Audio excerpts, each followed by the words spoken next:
Hello बच्चों, नमस्कार। कैसे हैं आप लोग? उम्मीद करते हैं आप सब लोग अच्छे होंगे, बेहतरीन होंगे और आप लोगों की पढ़ाई लिखाई भी बहुत बेहतरीन ढंग से चल रही होगी। स्वागत है आप सभी का कंपटीशन 98 कोचिंग सेंटर के ऑनलाइन क्लासेस में। और आज हम लोग कंटिन्यू करने वाले हैं रेशियो एंड प्रोपोर्शन के नेक्स्ट लेक्चर को। पिछले लेक्चर में हम लोग क्वेश्चन नंबर 49 तक कर चुके थे। आज हम लोग स्टार्ट करेंगे क्वेश्चन नंबर 50 से। तो आइए, आपके स्क्रीन पर 50 नंबर क्वेश्चन नजर आ रहा होगा और 50 नंबर क्वेश्चन कह क्या रहा है, आइए इस चीज को हम लोग थोड़ा समझते हैं। कह रहा है कि ए बी सी का व्यय का अनुपात 16:12:9 है। अगर वे अपनी आय का 20%, 25% और 40% बचाते हैं। यदि ए बी सी की कुल आय 35,700 रुपए है तो उनकी व्यक्तिगत आय ज्ञात करें। प्रत्येक व्यक्ति का अलग अलग आय ज्ञात करना है। चलो भाई समझो। कह रहा है कि ए बी सी का व्यय का अनुपात दिया है 16:12:9। ए बी और सी, ए बी और सी तीन व्यक्ति हैं। ए है, बी है और सी है। इनके व्यय का अनुपात दिया है। व्यय का अनुपात, व्यय का अनुपात। ए लकी, लकी, ए लकी, इनको ना भरे, इनका वाह। ए बी सी के व्यय का जो अनुपात है वो दिया गया है सर 16:12:9। 16:12:9, 16:12:9। ए बी और सी के व्यय का अनुपात दिया गया 16:12:9। उसके बाद कह रहा है कि अगर वे अपनी आय का 20%, 25% और 40% बचाते हैं। बहुत बढ़िया। इसके पहले आप ये जानिए कि जो आय बराबर होता है, आप कितना रुपया कमाए हैं कैसे पता चलेगा? जितना खर्चा किए हैं और जितना बचाए हैं दोनों को जोड़ दीजिए तो आपको पता चलेगा आप कमाए कितना है। आपने जितना खर्चा किया और जितना आप बचाए वो दोनों को जोड़ दीजिए तो आपको पता चल जाएगा आप कमाए कितना है। तो आय बराबर होता है व्यय प्लस खर्च के। अंग्रेजी में इसको बोलेंगे कि इनकम। इनकम बराबर होगा expenditure plus saving. E for expenditure यानी खर्च, एस फॉर सेविंग यानी बचत, आई फॉर इनकम यानी आय। तो आय बराबर होता है खर्च प्लस बचत के। तो बोल के रखा है कि ए बी सी ने जितना भी रुपया खर्चा किया है उनके खर्चा का अनुपात है 16:12:9। अब आगे जो डेटा दिया हुआ है उसमें पढ़िए। बोल रहा है कि अगर वे अपनी आय का 20%, 25% और 40% बचाते हैं। मतलब ए जो है ना, ए जो है, ए अपनी आय का, ए अपनी आय का कितना प्रतिशत बोला है सर? 20%। ए अपनी आय का 20% बचाता है। ए अपनी आय का 20% बचाता है। एक अपनी आय का 20% बचाता है। 20% को सबसे पहले आप भिन्न में बदलिए। प्रतिशत को भिन्न में बदलने के लिए क्या किया जाता है सर? प्रतिशत को भिन्न में बदलने के लिए क्या करेंगे सर? 20 है तो 20, और ये प्रतिशत को भिन्न में बदलने के लिए 100 से भाग दे दिया जाता है। प्रतिशत को भिन्न में बदलने के लिए 100 से भाग दिया जाता है। 20 एकम 20 और 20 पंचे 100। कितना हो गया सर? 1/5।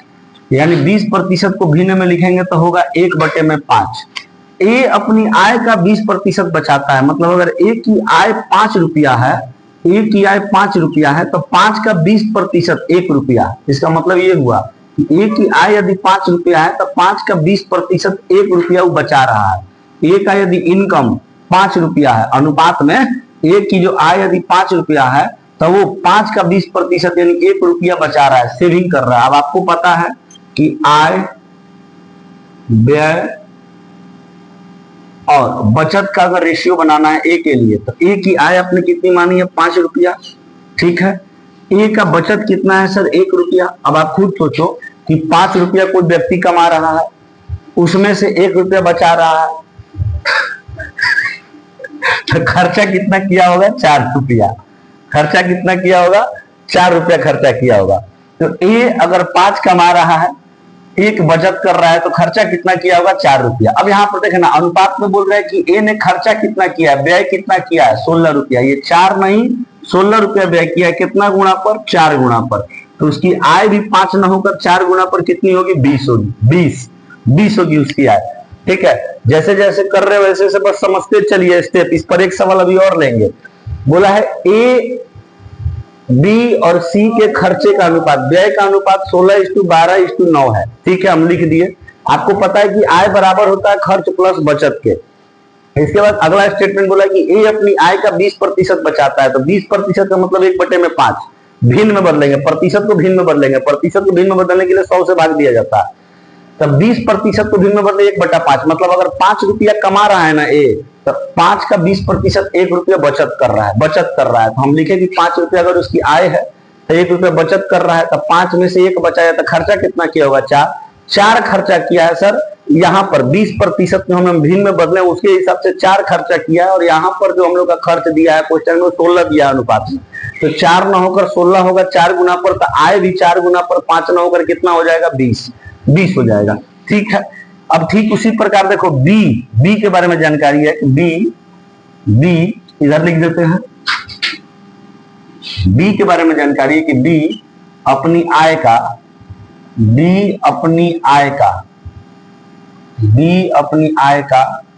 25% बचाता है। 25% बचाता है। अच्छा, 25% को भिन्न में बदलो। 25% को भिन्न में बदलेंगे तो 1/4 होगा। मैंने 25 में जब आप 100 से भाग दीजिएगा तो 1/4 होगा। 25% को भिन्न में बदलिए। 25% को भिन्न में बदलेंगे तो 25/100, 25 से कम 25, 25 चौक 4, सॉरी 25 से कम 25, 25 चौक 100। अब इसमें अगर बी के लिए आय, व्यय और अनुपात, ये आपका बचत लिखना है, बचत। तो कैसे लिखेंगे सर कि यदि बी 4 रुपया कमा रहा है तो बचत कितना कर रहा है? 1 रुपया। 4 रुपया कमाया तो बचाया कितना रुपया? 1 रुपया। तो खर्चा कितना किया होगा? 3 रुपया। यही ना हुआ। अब देखो बी का जो व्यय है यहाँ अनुपात में 3 है और यहाँ अनुपात में 12 है, तो इसको बराबर करिए। 3 नहीं 12, कितना गुना पर? 4 गुना पर। तो ये भी हो जाएगा 4 गुना पर कितना सर? 16 हो जाएगा। ये भी 4 गुना पर 16 हो जाएगा। अब चलो सी के बारे में निकालते हैं। सी, यहाँ पर बी का आय हम लोग निकाल दिया अनुपात में 16। अब सी अपनी आय का कितना बचा रहा है? सी अपनी आय का कितना प्रतिशत बचत कर रहा है सर? सी अपनी आय का जो है वो 40% बचत करता है। 40% बचत करता है। 40% बचत करता है या बचाता है, ऐसे लिख दिए। सी अपनी आय का 40% बचाता है। 40% को पहले भिन्न में बदलिए सर। 40% को भिन्न में बदलेंगे तो 40/100, 20 दूना का 40, 20 पंचे 100, यानी 2/5, 2/5। मतलब अगर बी कमाता है 5 रुपया तो खर्चा उसमें से कितना कर देता है? सॉरी, बचा कितना लेता है? 2 रुपया। तो इसके यदि आय, व्यय और बचत का अनुपात लिखेंगे। बचत का अनुपात बोला है ना कि सी अपनी आय का 40% बचाता है। 40% मतलब 2/5, मैंने 5 कमा रहा है तो 5 का 40% यानी 2 रुपया बचा रहा है। 5 कमा रहा है तो 2 बचा रहा है, तो खर्चा कितना कर रहा होगा? 3। अब खर्चा यहाँ पर सी का अनुपात में दिया गया है क्वेश्चन में 9, तो बोलेंगे 3 नहीं है 9 है, कितना गुना पर? 3 गुना पर। तो इसका आय भी 3 गुना पर कितना हो जाएगा सर? 15 हो जाएगा। 15। देखो हम अनुपात का तुलना अनुपात के साथ किए हैं, यहाँ अनुपात का तुलना अनुपात के साथ किए हैं, यहाँ अनुपात का तुलना अनुपात के साथ किए हैं। तो जो हमारा डेटा आया है आय, ये भी अनुपात नहीं आया है। और यहाँ पर अगर हमें देखना हो, आय देखना हो किसका? आय देखना हो हमें ए, बी और सी का। तो ए का आय कितना है सर? 20, बी का आय कितना है सर? 16 और सी का आय कितना है सर? 15। अब आपको क्वेश्चन में डेटा क्या दिया है? देखो क्वेश्चन में बोल रहा है यदि ए बी सी तीनों की कुल आय 35,700 है। देखो तो अनुपात में तीनों की कुल आय कितनी है? 20, 10, 30 और 10, 40, 5, 45 और 6, 51 है।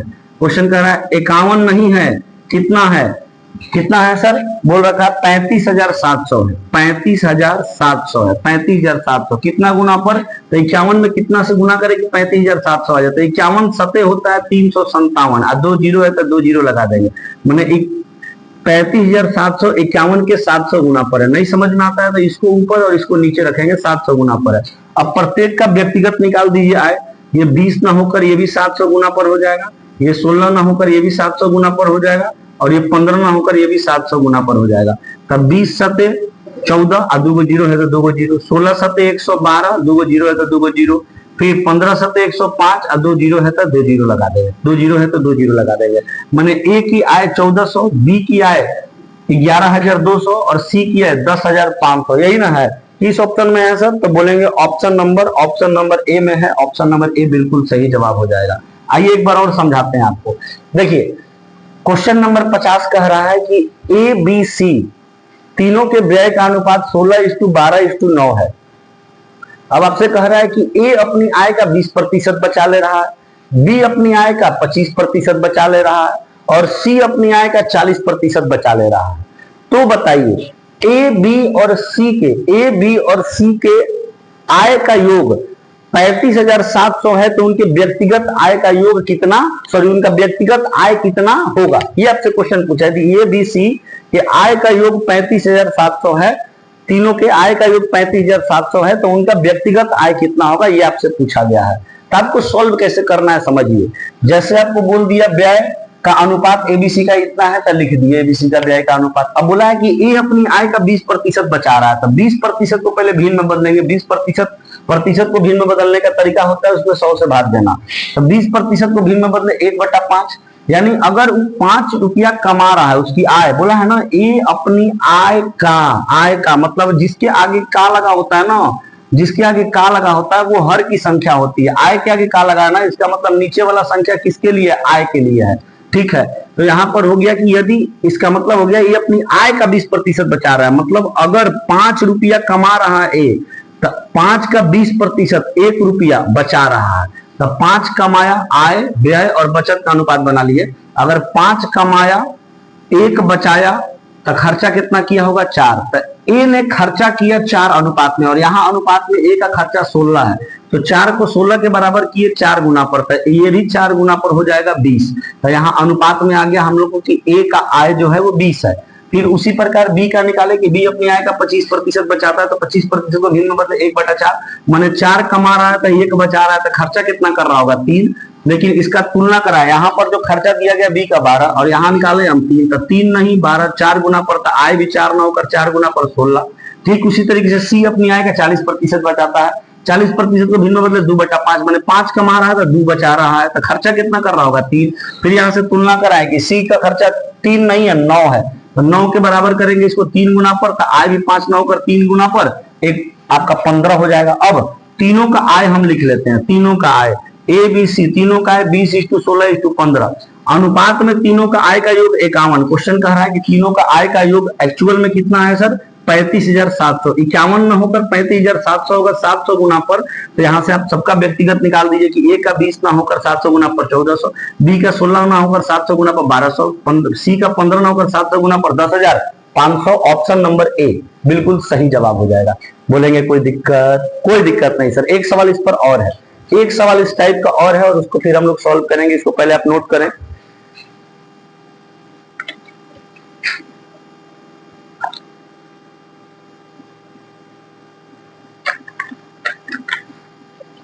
आइए सर अगले सवाल, अगला सवाल देखिए,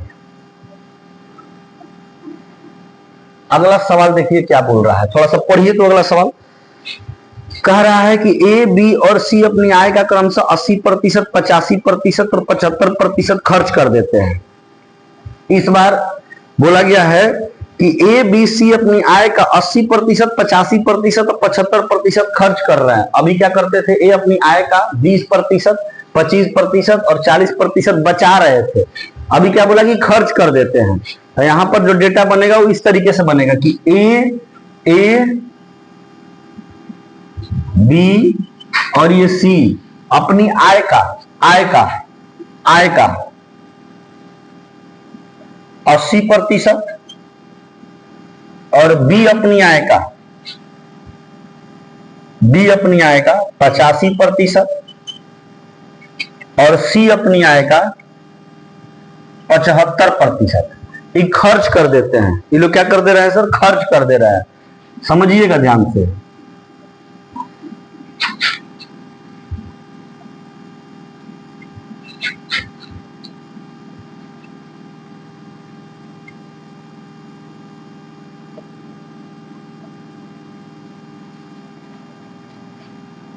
क्या बोला है सर? ए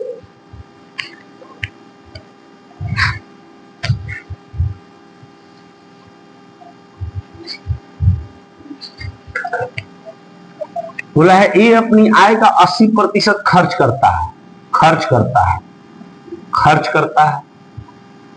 बी अपनी आय का 85% खर्च करता है, करता है। और सी अपनी आय का 75% खर्च करता है, खर्च करता है। ठीक है, इसके बाद आगे पढ़ो। आगे कह रहा है यदि उनकी बचत का अनुपात 8:9:20 है। इस बार ए बी सी के बचत का अनुपात दिया, बचत का अनुपात जो है वो कितना दिया गया है सर? 8:9:20, 8:9:20 है, 20 है। तथा ए और सी की आय में अंतर 18,000 है, 18,000। इसके पहले ए बी सी जो डेटा दिया था, ओरिजिनल डेटा वो दिया था ए बी सी के कुल आय का योग दिया था इसके पहले वाले में। अभी देखो क्या दिया है, तभी बोला है कि ए और सी के आय में अंतर 18,000 है, तो तुलना वहां से होगा, ए और सी के आय के अंतर से तुलना होगा। तो पहले तो हमको आय निकालना पड़ेगा, उसके बाद में तुलना करेंगे। तो बी की आय क्या होगी ये बताइए, बी की आय क्या होगी ये बताइए। तो ए अपनी आय का सॉल्व करते हैं इसको। ए अपनी आय का 80% खर्च करता है, ए अपनी आय का 80% खर्च करता है। तो 80% को पहले भिन्न में बदलो, तो 80/100, 80/100 करेंगे, प्रतिशत को भिन्न बदलने के लिए 20 चौक 80 और 20 पंचे 100, कितना आ गया सर? 4/5, 4/5। मतलब ए अपनी आय का जिसके आगे का लगा हो उसके साथ हर वाली संख्या, मतलब हर किसके लिए सर? आय के लिए, आय के लिए। मतलब अगर 5 रुपया कमा रहा है तो 5 का 80% यानी 4 रुपया खर्चा कर रहा है। 4 रुपया को क्या कर रहा है सर? खर्चा कर रहा है, खर्चा। तो रेशियो बनाइए तो आय, व्यय और बचत का बोला है कि 5 रुपया यदि कमा रहा है तो 4 रुपया खर्चा कर रहा है। 5 कमाया, 4 खर्चा किया, तो बचाया कितना होगा? 1। नहीं समझे? ठीक उसी प्रकार यहां आइए, बी अपनी आय का 85% खर्च कर रहा है। पहले 85% को भिन्न में बदलिए, 85/100 करेंगे, 5 से 17 बार में, 5 से 20 बार में। मतलब अगर 20 रुपया कमाया तो 17 रुपया खर्चा कर दिया। कहने का मतलब यही हुआ 20 रुपया अगर उसकी आय है तो उसमें से 17 रुपया क्या कर दे रहा है? खर्च कर दे रहा है। तो बचा कितना रहा होगा? बचा रहा होगा 3 रुपया, 3 रुपया। ऐसा ही तो चलेंगे। इसके बाद देखो, सी अपनी आय का 75% खर्च करता है। 75% का मतलब 75% को भिन्न में बदलेंगे, 75/100, 25 तिया 75, 25 चौके 100, 3/4। मतलब अगर 4 रुपया सी कमाता है तो उसमें से 3 रुपया क्या कर रहा है? खर्च कर रहा है, खर्च, एक्सपेंडिचर खर्च कर रहा है। वो 3 रुपया खर्च कर दे रहा है। तो अगर 4 कमाया, 3 खर्चा किया, तो बचाया कितना? 1 बचाया। इतना कर लेंगे सर। इसके पहले ये भी करते थे। अब देखिए यहां पर ना बचत का दिया गया है, ए का बचत 8, बी का बचत 9, सी का बचत 20। तो हम लोग क्या करेंगे सर? यहाँ पर बचत को पहले बराबर करेंगे। हमने जो निकाला है ए का बचत वो 1 है, जबकि यहाँ पर ए का बचत क्वेश्चन में 8 है अनुपात में। तो दोनों अनुपात को पहले बराबर करेंगे, 1 ना होकर इस अनुपात के बराबर 8 करेंगे, 8 गुना पर। तो हमको आय वाला डेटा निकालना है, क्योंकि लास्ट में हमसे बी का आय पूछा है, इसीलिए हम यहाँ से आय वाला लिखेंगे कि 5 ना होकर 8 गुना पर कितना हो गया सर? 40। माने ए का जो आय निकला है वो 40 निकला है अनुपात में, क्योंकि हम तुलना अनुपात का कर रहे हैं, कोई ओरिजिनल वैल्यू का थोड़ी कर रहे हैं। तो हमारा जो मान भी आएगा वो अनुपात में आएगा। अब यहाँ पर आइए, बी का बचत दिया है 9, और यहाँ पर हमारा कितना निकला अनुपात में? 3। तो दोनों अनुपात को बराबर करिए, 3 नहीं 9 कितना गुना पर? 3 गुना पर। तो आय भी 20 ना होकर 3 गुना पर कितना हो जाएगा सर? 60। ठीक उसी तरीके से यहाँ आइए, 75% खर्च कर रहा है। तो यहाँ पर बचत कितना है? सी का 20 है, 1 ना होकर कितना है सर? 20 है, कितना गुना पर? 20 गुना पर। तो ये भी आय भी 4 ना होकर 20 गुना पर कितना हो जाएगा सर? 80। 80 हो जाएगा, 80 हो जाएगा। ये हमने निकाला।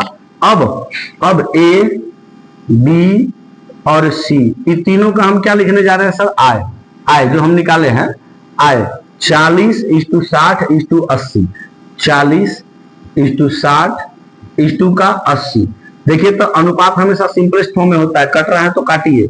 यहां पर बचेगा 4, 20 दूना का 40, 20 तिहाई 60 और 20 चौके 80, 3:2:3:4 बचा।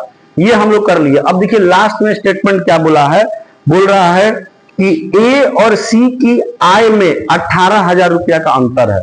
ए और सी की जो आय है उसके आय में 18,000 रुपया का अंतर है। अनुपात में देखो तो ए और सी की आय में कितना का अंतर है, अनुपात में देखो ए और सी की आय में कितना का अंतर, तो बोलेंगे 2 और 4 का अंतर कितना हो गया सर 2। ए और सी की आय में 2 का अंतर है, क्वेश्चन कह रहा है 2 का अंतर नहीं है, 18,000 का अंतर है। 18,000 का अंतर कितना गुना पर, बोलेंगे 9,000 गुना पर, 9,000 गुना पर। क्वेश्चन क्या पूछा है पढ़ो, क्वेश्चन बोला है बी की आय बताइए, बी की आय, तो बी की आय अनुपात में कितनी है 3, तब बी की जो आय होगी, बी की जो आय होगी आय, तब बी की आय निकाल देंगे। बी की आय सर अनुपात में 3 है लेकिन ओरिजिनल में निकालेंगे तो 9,000 गुना पर, और 9,000 गुना पर जो बी की आय हो जाएगी 9 तिया 27,000 रुपया हो जाएगा। 27,000 सर बी की आय हो गया, 27,000 बी का आय हो गया। बोलो भाई समझ में आया, अब एकदम क्लियर हो गया होगा। इसके पहले वाले क्वेश्चन के जैसा ही ये भी था, आपको कंसेप्ट समझना था क्या क्या इस क्वेश्चन में डेटा दिया है, तो कैसे कैसे हम इसको सॉल्व करते हैं। एकदम क्लियर हो गया होगा सर, कोई दिक्कत नहीं है, कोई दिक्कत सर होना भी नहीं चाहिए, कोई दिक्कत होना भी नहीं चाहिए, ठीक है। थोड़ा सा दिमाग पर जोर देना है और जोर देकर समझना इस चीज को, क्योंकि क्वेश्चन जो है क्वेश्चन लेवल का अब चल रहा है, ठीक है। तो छोटा छोटा क्वेश्चन पहले हो गया, थोड़ा लेवल का क्वेश्चन है, तो थोड़ा सा दिमाग पर तो जोर देंगे ना भैया। अब इतना भी दिमाग को कमजोर बना के नहीं रखना है, थोड़ा सा दिमाग पर जोर देना है और समझने का प्रयास करना। आप समझने का प्रयास करेंगे तो समझ में आएगा, आएगा। कोई दिक्कत नहीं सर। आगे बढ़ेंगे और बात करेंगे क्वेश्चन नंबर 51 पर। आइए आगे बढ़ते हैं और अब बात करते हैं सर क्वेश्चन नंबर 51 पर।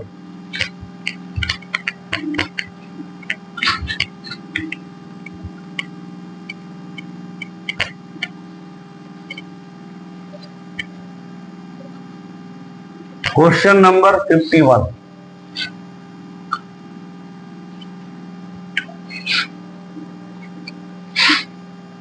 Question number 51। चलो भैया क्या कह रहा है क्वेश्चन नंबर 51, देखो तुम। कह रहा है कि ए बी, 51 तो हो गया ना, 50 51 52 है ना। क्वेश्चन नंबर 52 पर आइए भैया, क्वेश्चन नंबर 52 पर आ जाइए।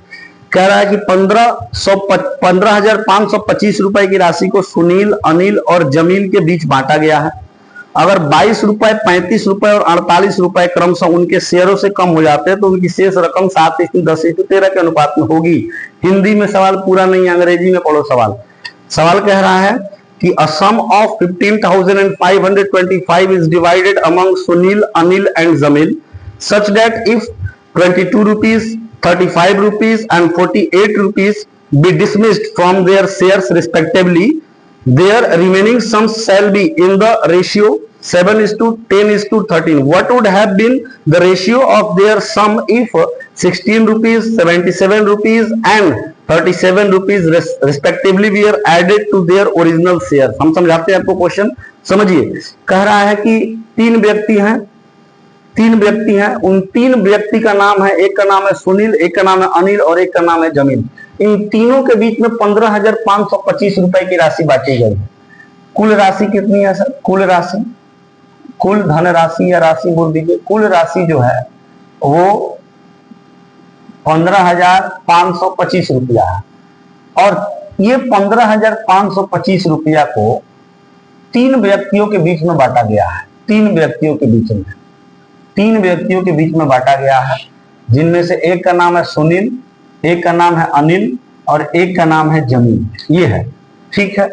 अब इन 15,525 रुपया को जो 3 व्यक्तियों के बीच में बांटा गया है, जो 3 व्यक्तियों के बीच में बांटा गया है, इन्हीं में से, इसी रुपया में से, 15,525 रुपया में से कुछ हिस्सा सुनील का होगा, कुछ हिस्सा अनिल का होगा और कुछ हिस्सा जमील का होगा, होगा ना, बिल्कुल होगा सर। अब क्वेश्चन कह रहा है कि सुनील को जितना हिस्सा मिला है, सुनील को जितना हिस्सा मिला है उसके हिस्सा में से 22 रुपया निकाल लिया गया। अनिल को जितना रुपया हिस्सा मिला है, अनिल को जितना रुपया हिस्सा मिला है उसके हिस्सा में से 35 रुपया निकाल लिया गया, 35 रुपया निकाल लिया गया। और जमीन को जितना रुपया हिस्सा मिला है उसके रुपया में से 48 रुपया निकाल लिया गया। 48 रुपया निकाल लिया गया, समझना। सबसे पहले 15,525 रुपए को 3 व्यक्ति सुनील, अनिल और जमील के बीच में बांटा गया। तो इस 15,525 रुपया में से कुछ रुपया सुनील को मिला होगा, कुछ रुपया अनिल को मिला होगा, और जो बचा हुआ रुपया वो जमील को मिला होगा ना। अब इसको जितना भी रुपया हिस्सा मिला था सुनील को, उसमें से 22 रुपया निकाल दिया गया। अनिल को जितना भी हिस्सा मिला था उसमें से 35 रुपया निकाल दिया गया, और जमील को जितना रुपया भी हिस्सा मिला था उसमें से 48 रुपया निकाल दिया गया। 48 रुपया निकाल दिया गया। अब पैसा जब निकाल दिया गया तो इनके पास कुछ रुपया बचा होगा, इनके पास कुछ रुपया बचा होगा, नहीं बचा होगा जी। इनका जितना हिस्सा था उसमें से 22 रुपया निकाल दिए तो कुछ बचा होगा। फिर जितना अनिल का हिस्सा था उसमें से 35 रुपया निकाल दिए तो इनका रुपया कुछ हिस्सा बचा होगा। जमील का जितना मिला था उसमें से 48 रुपया निकाल दिए तो इनका कुछ हिस्सा बचा होगा। बचा होगा सर, बिल्कुल बचा होगा। तो जो बचा हुआ रुपया है, शेष शेष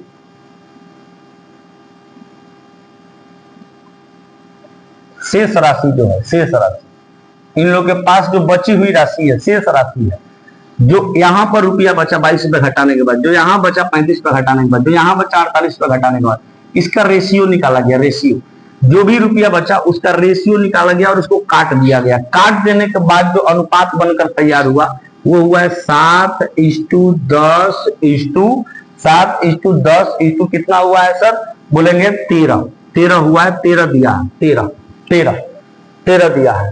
तो कह रहा है कि बताइए, यदि इन लोगों का जो शुरुआती रुपया था, इसका जो हिस्सा ओरिजिनल में मिला था आरंभ में, यही ना है आरंभ वाला यही है आरंभ में।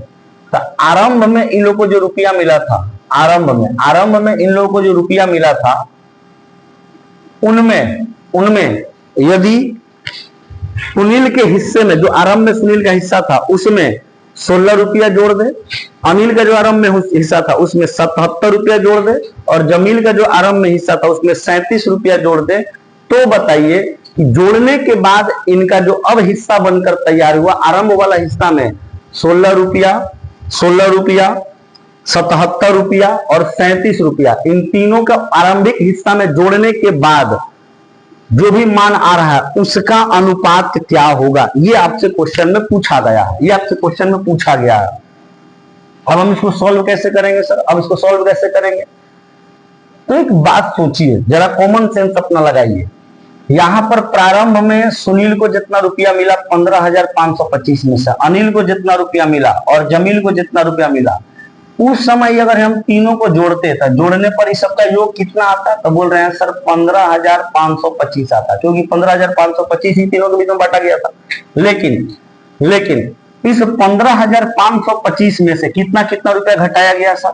घटाया गया है 28 रुपया चला गया है इनके हिस्सा में से, अनिल के हिस्सा में से चला गया है 35 रुपया, फिर जमील के हिस्सा में से चला गया है 48 रुपया। इतना रुपया चला गया कि नहीं चला गया? इतना रुपया तो चला गया ना, बताइए। सॉरी 28 नहीं है, 22 है। सुनील के हिस्सा में से चला गया है 22 रुपया, फिर अनिल के हिस्सा में से चला गया है 35 रुपया, और फिर जमील के हिस्सा में से चला गया 48 रुपया। कॉमन सेंस लगाना बाबू, इसके हिस्सा में से इतना चला गया है। तो इस समय जो आरंभिक हिस्सा था इन लोगों का, जो भी आरंभिक हिस्सा था, इसको जोड़ते तो इसी के बराबर होता 15,525 के, लेकिन इनके हिस्सा में से 22 चला गया, इनके हिस्सा में से 35 चला गया और इनके हिस्सा में से 48 चला गया। तो इनके हिस्सा में से 22 घटा के यहाँ आया, इनके हिस्सा में से 35 घटाकर यहाँ आया, इनके हिस्सा में से 48 घटाकर यहाँ आया। तो जो घटाकर आया है, अब इसका जो योग होगा वो किसके बराबर होगा? इसका जो योग होगा वो किसके बराबर होगा? तो बोलेंगे सर इतना घटाने के बाद जो आएगा उसी के ना बराबर होगा। तो 15,420 जब घटाएंगे इसको, 15,525 में से 22, 35 और 48, ये तीनों जब घटा देंगे तो बचेगा 15,420। तो जो बचा हुआ है इनका 22 घटाने के बाद, इनका 35 घटाने के बाद, 48 घटाने के बाद जो बचा हुआ है, अब इन तीनों को जोड़ने के बाद कितना आएगा? 15,420 आएगा, 15,420। और इसी को काट कर, ये जो बचा हुआ संख्या था, बचा हुआ राशि था इन लोगों का, इसी को काट कर यहाँ लिखा गया 7:10:13, 7:10:13। तो इनका जो योग होगा वो कहीं ना कहीं इनके बराबर होगा कि नहीं होगा? इनके बराबर होना चाहिए। क्योंकि इसी को तो काट कर यहाँ पर अनुपात में लिखा गया है, तो इनका जो योग आएगा योग वो किसके बराबर होना चाहिए, 15,420 के बराबर होना चाहिए, 15,420 के बराबर होना चाहिए। देखिए तो अनुपात में इसका योग कितना आ रहा है, 10, 20, 27 और 30, 3 कितना हो जाएगा 30, अनुपात में कितना आ रहा है 30। लेकिन एक्चुअल में इसका योग कितना होगा, एक्चुअल में योग जो होगा इसका होगा सर 15,420, 15,420। अब पता करो कितना गुना पर हो रहा है पता करो, तो बोलेंगे 0 से 0 तक कट गया, फिर 3 पंचे 15, 3 एकम 3, बच गया कितना 1 और 3 चौके 12, 514 गुना पर। तो शेष राशि जो होगा इतना घटाने के बाद इनका भी 7 न होकर अनुपात में 514 गुना पर हो जाएगा। 7 चौक 28 की 8 हारसिन 2, 7 एकम 7 और 2 9, 7 एकम 7 और 2 9, 7 पंचे 35। मतलब इसका जितना रुपया था उसमें से 22 रुपया घटाने के बाद जो अब सुनील का रुपया बचा वो कितना बचा, 3,598। ठीक उसी तरीके से अनिल का जितना रुपया था उसमें 35 रुपया घटा देंगे तो कितना गुना पर, बोलेंगे सर 514 गुना पर, मतलब 5,140 रुपया इसका बचेगा 35 रुपया घटाने के बाद। अब जमील का कितना हो जाएगा सर, इसका भी 514 गुना पर हो जाएगा 48 रुपया घटाने के बाद। 13 चौक कितना हो जाएगा सर 52, 13 चौक 52 का 2 हारसिन 5, इसके बाद 13 एकम 13 और 5 18 हारसिन 1, फिर 13 पंचे 65 और कितना हो गया 66। तो जमील का हिस्सा हो गया 6,682, अनिल का हिस्सा हो गया 5,140 और सुनील का हिस्सा हो गया 3,598। कब, जब उनके आरंभिक हिस्से में से 22 घटाया गया तब, अनिल के आरंभिक हिस्से में से 35 निकाल लिया गया तब, जमील के आरंभिक हिस्से से 48 निकाल गया तब इनका हिस्सा हुआ इतना। अब हमसे क्वेश्चन क्या बोला है कि इन लोगों का जो आरंभिक हिस्सा है, आरंभिक हिस्सा उनमें 1677 ऐसे ही बोला है ना, उनमें 1677 और 37 जोड़ दिया जाए तो जोड़ने के बाद इनका अनुपात क्या होगा, जोड़ने के बाद इनका अनुपात क्या होगा। अब समझिए, ये तो इनका हिस्सा कौन सा हो गया सर, ये निकालने के बाद इतना हो गया। अब इन लोग का आरंभिक हिस्सा निकालने जा रहे हैं, आरंभिक हिस्सा निकालने जा रहे हैं, आरंभिक हिस्सा। सब अच्छा क्वेश्चन है बाबू, तो थोड़ा दिमाग का लगाना पड़ेगा क्योंकि आप मेंस लेवल का क्वेश्चन कर रहे हैं। आरंभिक हिस्सा और मेंस लेवल का क्वेश्चन करिएगा तो दिमाग नहीं लगाइएगा, लगाना पड़ेगा। अब अधिकारी बनना है लेकिन दिमाग नहीं लगाना है तो फिर दिक्कत है कि नहीं, लगाना पड़ेगा। कॉमन सेंस लगाते चलिए, अपना समझते चलिए, सोचने की क्षमता को बढ़ाइए। जो समझा रहे हैं बस उस पर मंथन करना है, अपना दिमाग नहीं लगाना है, बस उस पर सोचते चलिए कि अच्छा ऐसे हो रहा है, ये डेटा कह रहा है। अगर आप ईमानदारी से सोचेंगे, समझेंगे, क्वेश्चन का मतलब समझेंगे, क्वेश्चन क्या पूछना चाह रहा है उसका भाव समझ के उसके बाद सॉल्यूशन समझेंगे, जरूर समझ में आएगा। अब दिमाग तो लगाना पड़ेगा ना, वो कंपटीशन का तैयारी कर रहे हैं तो दिमाग लगाना पड़ेगा, ऐसा ही हवा में नहीं हो पाएगा। आइए आरंभिक हिस्सा निकालने जा रहे हैं। आरंभिक हिस्सा निकालेंगे सर, तो सुनील का आरंभिक हिस्सा पहले निकालिए। सुनील का आरंभिक हिस्सा तो 22 रुपया घटाने के बाद सुनील को कितना रुपया मिला, इसका हिस्सा कितना बना 3,598। अगर ये 22 रुपया सुनील में जोड़ दें, अगर ये 22 रुपया सुनील का जो शेष राशि बचा उसमें जोड़ दे तो पता चल जाएगा आरंभ में सुनील का कितना हिस्सा था, नहीं पता चल जाएगा। 22 रुपया जोड़ देंगे तो पता चल जाएगा आरंभ में कितना हिस्सा था। 8 और 2 10 की 0 हारसिन 1, फिर 9 और 2 11 और 1 हारसिनिया 12 हारसिन 1 5 और 1 6, उसके बाद 3 है तो 3, 3,620 रुपया आरंभ में सुनील का हिस्सा था। अब देखिए तो अनिल का आरंभ में कितना हिस्सा था, देखिए अनिल का जितना भी हिस्सा था उसमें 35 रुपया घटाने के बाद 5,140 रुपया बच रहा है। तो अगर आरंभ वाला निकालना है तो इसको 35 रुपया जोड़ दीजिए, पता चल जाएगा आरंभ में कितना था। तब अनिल का निकालने जा रहे हैं, अनिल का 35 रुपया निकालने के बाद है 5,140 रुपया और आरंभ में कितना था तो 35 रुपया जोड़ देंगे, पता चल जाएगा कितना था। जोड़िए, 0 प्लस का 5 कितना हो जाएगा 5, 4 और 3 कितना हो जाएगा 7 और फिर 1 है तो 1 और 5 है तो 5, 5,175 रुपया अनिल का हिस्सा हो गया आरंभ वाला। अब जमील का निकालिए, जमील का आरंभ में कितना हिस्सा, 48 रुपया घटाने के बाद 6,882 है, 6,682 है, 6,682, 6,682 48 रुपया घटाने के बाद तो आरंभ वाला निकालना है तो 48 रुपया जोड़ देंगे इसमें। 8 और 2 10 की 0 हारसिन 1, फिर 8 और 4 12 13 3 हारसिन 1, फिर 6 और 1 7 और फिर 6 है तो 6, मतलब 6,730 रुपया हो गया। जमील का आरंभिक हिस्सा। अब हमें पता चल गया कि सुनील को आरंभ में कितना मिला था 15,525 में से अनिल को कितना मिला था और जमील को कितना मिला था। अब हमसे सवाल क्या पूछा है, देखो क्वेश्चन में, आप अंग्रेजी में क्वेश्चन दिया हुआ, लास्ट में पढ़ो क्या बोला है।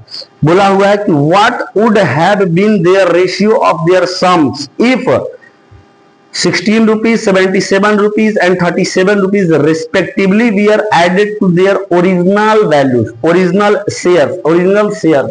तो यही ना इन लोगों का ओरिजिनल शेयर है, यही ना ओरिजिनल शेयर है। अब तो उसमें बोल रहा है कि सुनील, अनिल और जमील का जो शेयर है ना, शेयर इसमें 16 रुपया, 77 रुपया और 37 रुपया जोड़ने के बाद जो मान आ रहा है उसको काटने पर अनुपात कितना बन रहा है। तो इसका ओरिजिनल शेयर हो गया कितना 3620 और इसमें बोल रहा है 16 रुपया जोड़िए सुनील वाले में। फिर अनिल का कितना हो रहा है सर, अनिल का, तो अनिल का ओरिजिनल शेयर है 5175 और इसमें बोल रहा है जोड़ना कितना है 77 रुपया। और फिर जमील का जो ओरिजिनल शेयर है वो कितना है 6730 और इसमें कितना जोड़ने के लिए बोला है 37। तो जोड़ने के बाद जो है इन लोगों का, जोड़ने के बाद जो है इन लोगों का इसमें रेशियो कितना बन रहा है ये आपको बताना है। जरा निकालिए तो कितना रेशियो बनेगा, कितना के इस्टीव में आएगा। हेलो,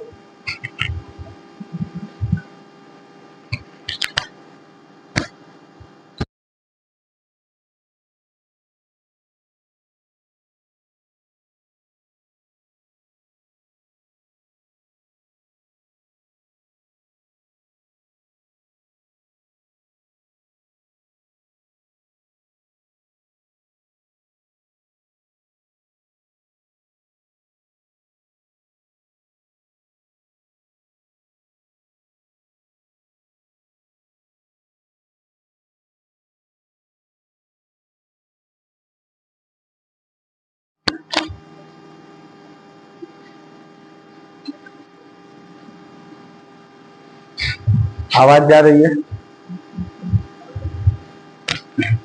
हाँ सर, तो अब इसको जोड़िए, जोड़िए तो सर 3620 में आप जोड़ेंगे 16 तो कितना हो जाएगा 3636। फिर 1575 में जब आप 77 जोड़ेंगे तो कितना आ जाएगा सर 5151। नहीं, कितना आ रहा है थोड़ा जोड़ कर देखिए तो कितना आ रहा है 5252 आएगा क्या, 5252। देखिए तो 7 5 12 की 2 हारसिन 1, फिर 7 5 12 1 13 53 आएगा, 7 7 और 7 14, 7 5 12 की 2 हारसिन 1, 7 और 7 14 1 15 की 5 हारसिन 1, फिर 1 और 1 2 और फिर ये 5 है तो 5252 आ गया। अच्छा, इसके बाद 6730 में 37 जोड़िए, कितना आ रहा है 7 है तो 7, फिर 3 और 3 6 और फिर 7 और फिर 6767 आ गया। तो यहाँ पर सुनील, अनिल और जमील का जो हिस्सा का अनुपात उनके ओरिजिनल शेयर में 16 रुपया, 77 रुपया और 37 रुपया जोड़ने के बाद जो है वो 3636 इंटू 5252 इंटू 6767 आया है। तब इसको अनुपात पूछा, अनुपात हमेशा सिंपलेस्ट फॉर्म में होता है, 101 के पहाड़ा से कट रहा है, ये याद करो डिविजिबिलिटी रूल, 101 के पहाड़ा से ही कट रहा है, 101 के पहाड़ा से, रिपीटेशन है 2-2 अंकों का, ये 101 के पहाड़ा से कट रहा है, ये भी 101 के पहाड़ा से कट रहा है। अरे याद करो डिविजिबिलिटी रूल बाबू, ऐसी संख्या जो इस फॉर्मेट में होती है, जब 2 अंक की संख्या को 2 बार रिपीट करके लिखा जाए तो किससे पूर्णतः विभाजित होती है, किससे पूर्णतः विभाजित? तो बोलेंगे सर 2 अंकों की संख्या को 2 बार रिपीट किया गया है तो 1 और 1, और 2 अंकों की संख्या को रिपीट किया गया है तो उसे 1 कम बार 0, यानी 101 से ऐसी संख्या पूर्णतः विभाजित होगी इस फॉर्मेट की। तो AB देखो AB नहीं है, 2 अंकों की संख्या को 2 बार रिपीट किया जाता है तो किससे विभाजित होता है 101 से विभाजित होता है। तो ये भी 101 से कटेगा, ये भी 101 से कटेगा, ये भी 101 से कटेगा, तो 101 से कटेगा 36 बार में, ये 101 से कटेगा 52 बार में और ये 101 से कटेगा 67 बार में। यही आपका क्या हो गया आंसर 36:52:67, यही आपका आंसर हो गया। बोलेंगे समझ में आ रहा है कि नहीं आ रहा है? आ रहा है सर, एक बार हम इसको रिकॉल कराते हैं। देखो 15,525 रुपए की कुल राशि है जिसे 3 व्यक्तियों के बीच सुनील, अनिल और जमील के बीच बांटा गया है। अब सुनील को कुछ हिस्सा मिला, अनिल को कुछ हिस्सा मिला, जमील को कुछ हिस्सा मिला, तो इन तीनों हिस्सा का योग तो 15,525 होगा। क्यों? क्योंकि 15,525 रुपए को ही सुनील, अनिल और जमील के बीच में बांटा गया है। अब आगे क्या बोला गया कि सुनील को जितना भी हिस्सा मिला उसमें से 22 रुपया निकाल लिया गया, अनिल को जितना भी हिस्सा मिला उसमें से 35 रुपया निकाल लिया गया और जमील को जितना भी हिस्सा मिला उसमें से 48 रुपया निकाल लिया गया। तो सुनील के जो ओरिजिनल शेयर था, ओरिजिनल जिसका जितना इसको मिला था उसमें से 22 रुपए निकालने के बाद कुछ बचा होगा। अनिल का जो ओरिजिनल शेयर था उसमें से 35 रुपए निकालने के बाद कुछ बचा होगा, और जमील का जो ओरिजिनल शेयर था उसमें से 48 रुपए निकालने के बाद कुछ बचा होगा। अब इनका जो बचा हुआ राशि है, शेष राशि है, इतना इतना निकालने के बाद उस राशि का अनुपात निकाला गया। अनुपात, अनुपात का मतलब सिंपलेस्ट फॉर्म में ले आया गया। तो 7:10:13 आया, ये क्वेश्चन में दिया गया है, क्वेश्चन में दिया गया, पढ़ेंगे तो पता चलेगा। अब आप खुद बताइए, थोड़ा सा कॉमन सेंस लगाकर, यहाँ पर थोड़ा सा कॉमन सेंस लगाना है कि ये जो शेयर है इन लोग का शुरुआत में आरंभ वाला, उन तक तीनों के शेयर को जब हम जोड़ेंगे तो 15,525 आएगा। लेकिन यहां पर जो इन लोगों का शेयर लिखा गया है, सुनील का, अनिल का और जमील का, वो 22 रुपये, 35 रुपये, 48 रुपये घटाने के बाद का शेयर है। तो टोटल इसका योग जो होगा वो भी, उसके योग में भी तो इतना का कमी आ जाएगा। तो 15,525 में से 22, 35 और 48 तीनों घट जाएगा तो 15,420 आएगा। अब इसको काटने के बाद जो सिंपलेस्ट फॉर्म लिखा गया 7:10:13, इसका भी योग जो होगा 15,420 के बराबर होगा। तो इस अनुपात में योग 30 हुआ, लेकिन जो योग होगा इसका वो इसके बराबर होगा, क्योंकि इसका योग है ये, इसका काट कर लिखा गया, तो इसका योग लिखेंगे 15,420। 15,420 जो है 30 के 514 गुना पर है।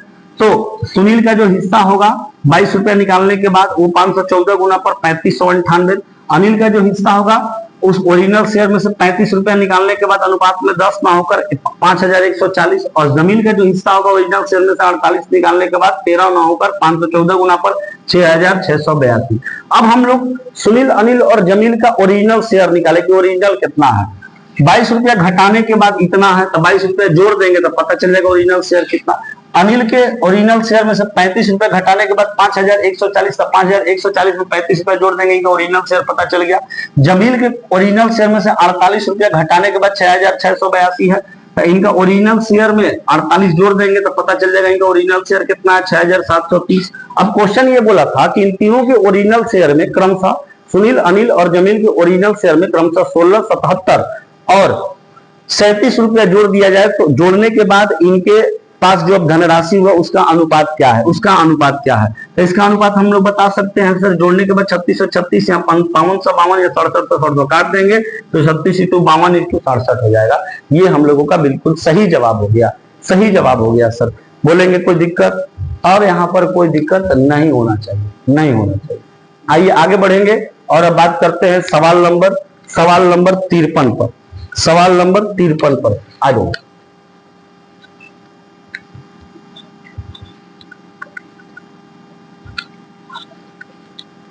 सवाल नंबर 53 पर आइए, फटा और फट, फटाफट आइए सर।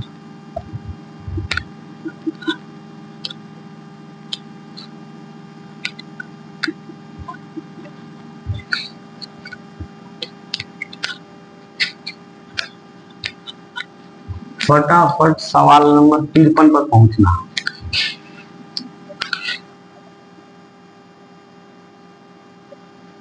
आइए सर। कह रहा है कि पिछले वर्ष ए और बी की आय का अनुपात क्रमशः 4:3 था। पिछले वर्ष और वर्तमान वर्ष के उनके व्यक्तिगत आय का अनुपात क्रमशः 3:4 और 5:6 है। यदि वर्तमान वर्ष के लिए उनकी कुल आय 8.04 लाख रुपया है, तो पिछले वर्ष बी की आय क्या थी बता देंगे बिल्कुल। देखो क्या बोला है, सवाल समझना कैसे बनेगा। दो व्यक्ति हैं, एक व्यक्ति है ए, दूसरा व्यक्ति है बी। ए और बी का पिछला वर्ष का आय का अनुपात दिया है, last year income, last year income, L for last, Y for year, I for income. Last year income A और बी का जो दिया है वो दिया है 4:3, 4:3 दिया है, ठीक है। फिर बोला पिछले वर्ष और वर्तमान वर्ष कि उनके व्यक्तिगत आय का अनुपात क्रमशः 3:4 और 5:6 है। अब ए और बी का व्यक्तिगत आय का अनुपात दिया गया है, व्यक्तिगत आय का अनुपात, व्यक्तिगत आय का अनुपात ए और बी का, ए का व्यक्तिगत आय का अनुपात जो दिया गया है पिछले वर्ष और वर्तमान वर्ष, मतलब लास्ट ईयर इनकम और प्रेजेंट ईयर इनकम।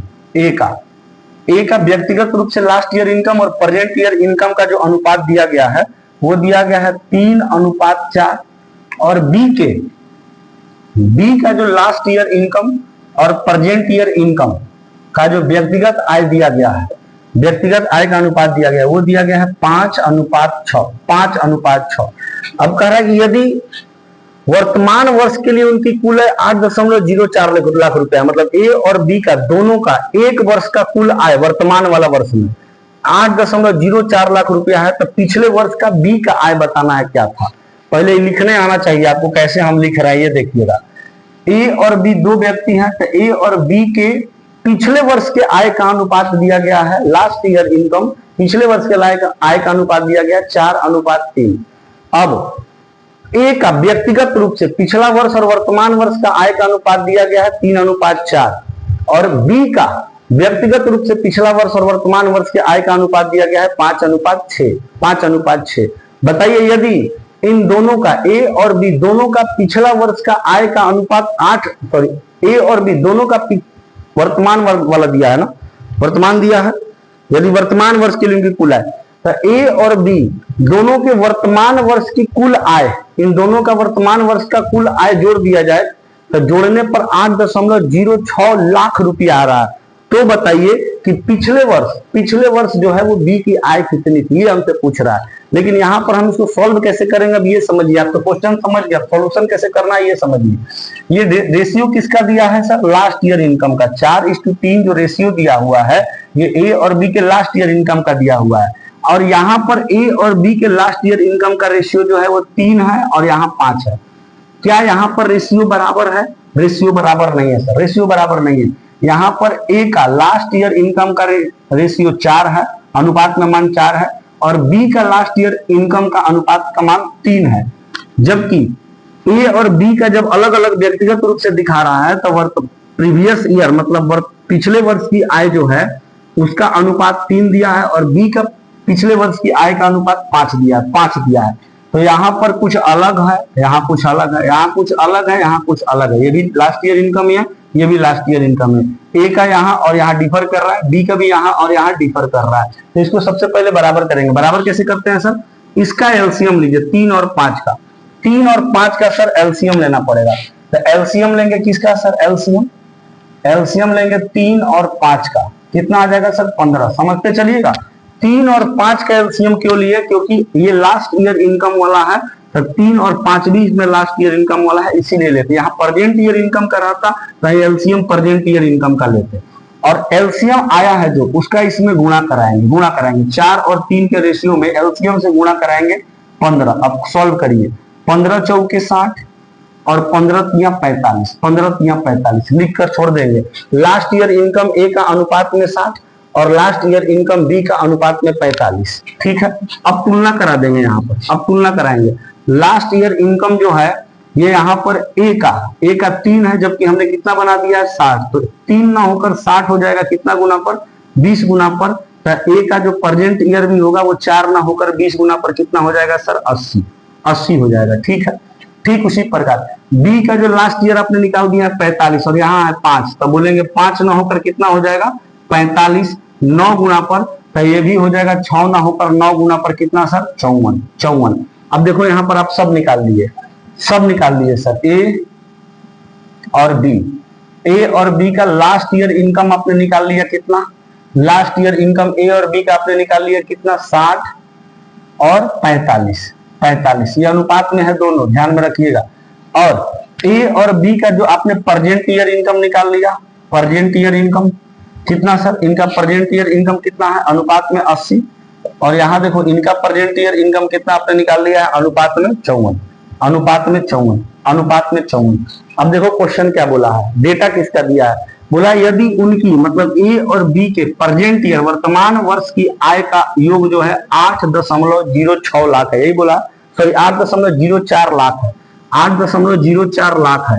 देखो तो अनुपात में कितना है 8 5 13 माने 134 है, अनुपात में 134 है। क्वेश्चन कर 134 नहीं है, 8.04 लाख है, लाख है। तो 134 से कितना गुणा पर है, तो चेक करो तो 8.04 लाख को ऊपर रखेंगे और 134 को नीचे रखेंगे, दशमलव हटा देंगे तो नीचे आएगा 100 आ जाएगा। अब 134 छक्के होता है 804, 134 छक्के कितना होता है सर? 804। अब 6 में 100 से भाग दे दीजिए तो कितना आ जाएगा? कितना आ जाएगा सर? 0.06। 6 में 100 से भाग देंगे तो 0.06। तो कितना गुना पर हो गया सर? 0.06 गुना पर हो गया। 0.06 गुना पर। अब देख लो क्वेश्चन जो पूछा वो भी उतना ही गुना पर हो जाएगा। क्वेश्चन बोला है पिछले वर्ष बी की आय क्या थी? पिछला वर्ष बी का आय पिछला वर्ष अनुपात में कितना है? 45 अनुपात में है सर 45। और पिछले वर्ष की बी की आय हमें बतानी है। बी का हमें बताना है लास्ट ईयर इनकम। अनुपात में कितना है सर? अनुपात में है 45, लेकिन ओरिजिनल में निकालेंगे तो इतना ही गुना पड़ जाएगा। तो निकाल देंगे सर 0.06 गुना पर। गुना कर दीजिए। पहले गुना करने का तरीका क्या होता है सर? दशमलव का गुना करने का पहले दशमलव को आप इग्नोर करिए और उसके बाद गुना करिए। 6 पंचे 30 का 0 हार्सिल 3, 6 चौक 24 और 3 27। अब दशमलव के बाद क्या डिजिट है? एक डिजिट, दो डिजिट। आप भी दाईं ओर से 2 डिजिट छोड़कर दशमलव लगाइए। एक डिजिट, 2 डिजिट। कितना आ गया? 2.7 लाख। 2.7 लाख। 7 लाख यही हो जाएगी किसकी आय सर? बी की आय। और कौन सी आय? बी की लास्ट ईयर इनकम, पिछले वर्ष की आय हो जाएगी। पिछले वर्ष की आय। बोलेंगे कोई दिक्कत हुआ भाई? कोई दिक्कत नहीं, होना ही नहीं चाहिए। कोई दिक्कत होना ही नहीं चाहिए सर। ये आप समझ पा रहे हैं ना? एलसीएम हम किसका लिए थे? 3 और 5 का। एलसीएम हम किसका लिए थे सर? 3 और 5 का एलसीएम लिए थे। 3 और 5 का कितना आया था? 15। और यही 15 का गुना यहाँ हम कराए। क्लियर है? एकदम क्लियर होना चाहिए। इस पर एक सवाल हम और कराते हैं, घबराना नहीं है। इसको अपने ध्यान से समझा। एक सवाल अभी और कराएंगे, एकदम क्लियर हो जाएगा। इसको फटाफट नोट करिए, फटाफट नोट करिए। एक सवाल अभी हम और कराने जा रहे हैं।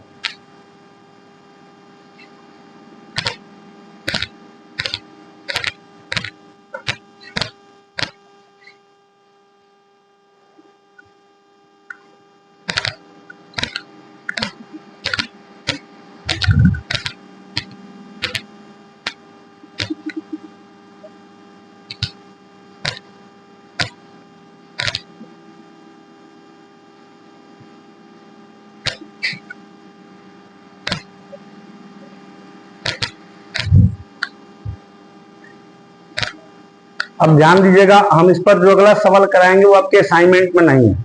इस पर जो हम अगला सवाल करा रहे हैं वो आपके असाइनमेंट में नहीं है। स्क्रीन पर आपको वो सवाल नजर आएगा थोड़ी देर में। स्क्रीन पर अभी आपको थोड़ी देर में वो सवाल नजर आएगा।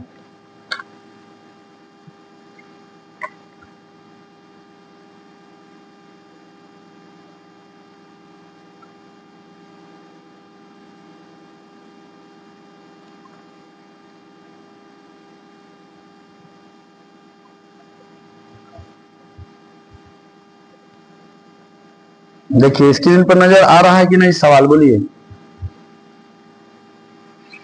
1 मिनट रुक जाइए, इसको मिटा देते हैं। इसमें 2 व्यक्ति थे ए बी। अब अगला जो सवाल आएगा उसमें 3 व्यक्ति आएंगे, ए बी और सी। और पैटर्न यही रहेगा, सेम टू सेम, कुछ अलग नहीं।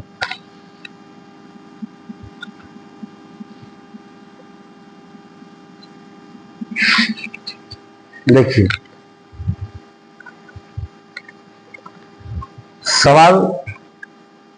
सवाल क्या है?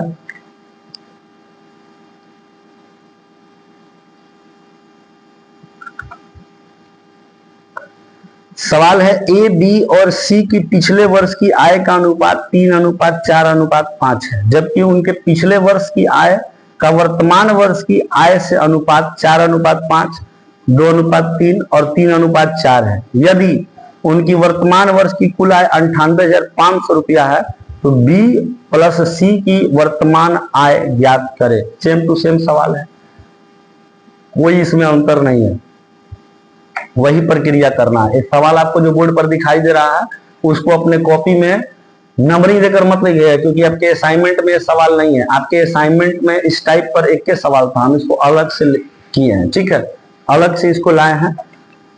तो उसको आप इस क्वेश्चन को लिख लीजिएगा, इस क्वेश्चन को आप लिख लीजिएगा कॉपी में, और सब क्वेश्चन का असाइनमेंट में है तो नंबरिंग देकर लिखिएगा।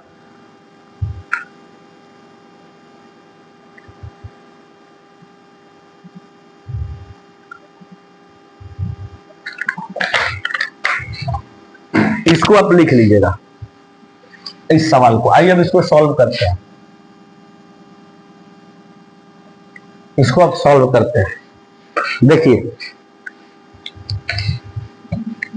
क्वेश्चन है कि ए, बी और सी के पिछले वर्ष की आय का अनुपात 3:4:5 है। तीन व्यक्ति हैं इस बार, ए है, बी है, बी है और सी है, सी है।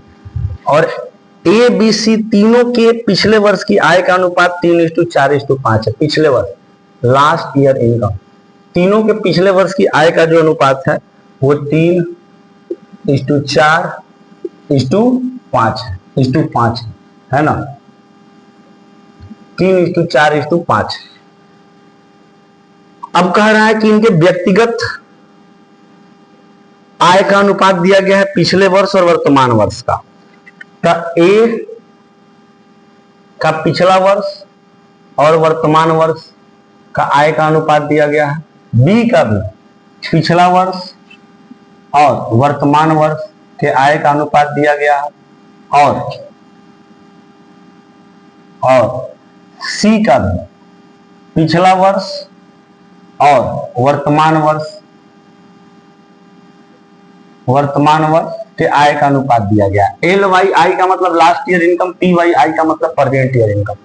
अब देखो ए का पिछला वर्ष और वर्तमान वर्ष की आय का अनुपात कितना है, तो 4:5। बी का पिछला वर्ष और वर्तमान वर्ष की आय का अनुपात कितना है सर, तो 2:3। और सी के पिछले वर्ष और वर्तमान वर्ष की आय का अनुपात कितना है सर, 3:4। तो आपसे बोला है कि यदि इनकी वर्तमान वर्ष की कुल आय, मतलब ए, बी, सी तीनों के वर्तमान वर्ष की कुल आय 98,500 रुपया है, तो बी प्लस सी के वर्तमान आय ज्ञात करें। बी प्लस सी का वर्तमान आय ज्ञात करें। पहले तो हम लोग प्रेजेंट वाला निकाल ले रेशियो में, उसके बाद तीनों का योग हम लोग बराबर कर देंगे 98,500 के। पहले तो निकालिए, रेशियो में निकालिए कितना कितना हो रहा है। देखिए तो ए का लास्ट ईयर इनकम यहाँ 3 है, यहाँ 4 है।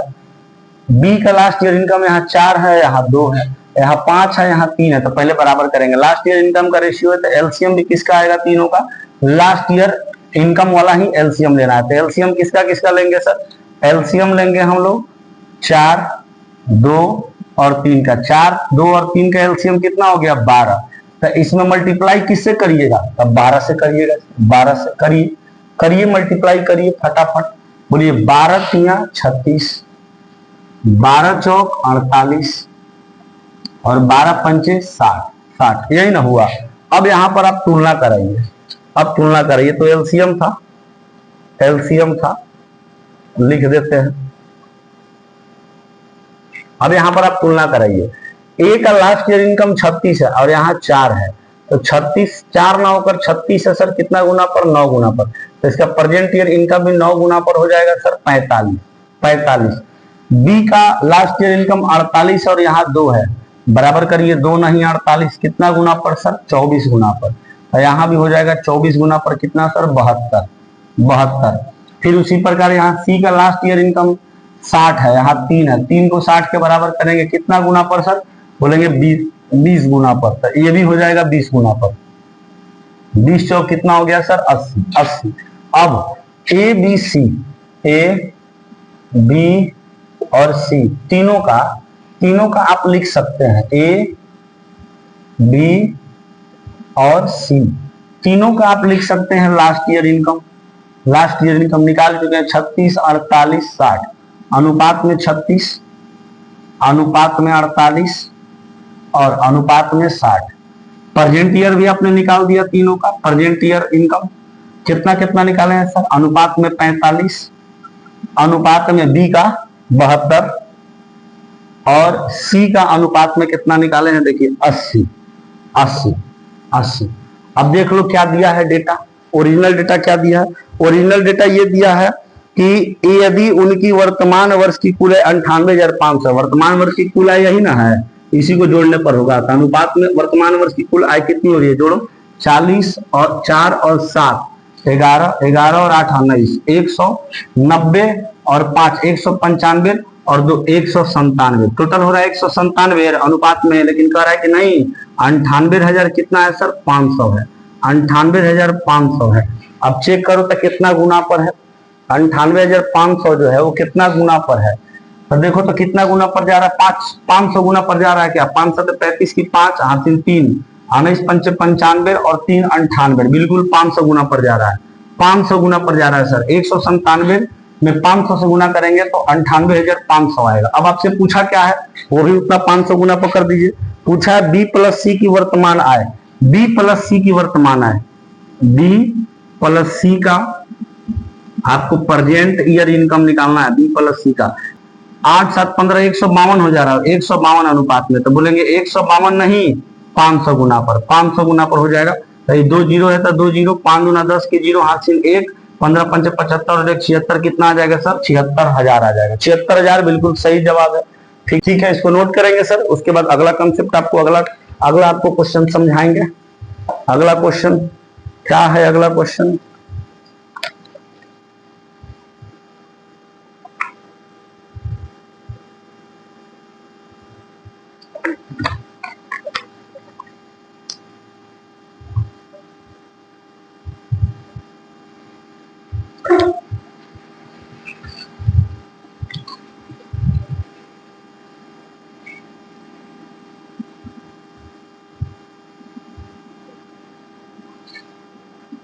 आएंगे सर अगले क्वेश्चन पर।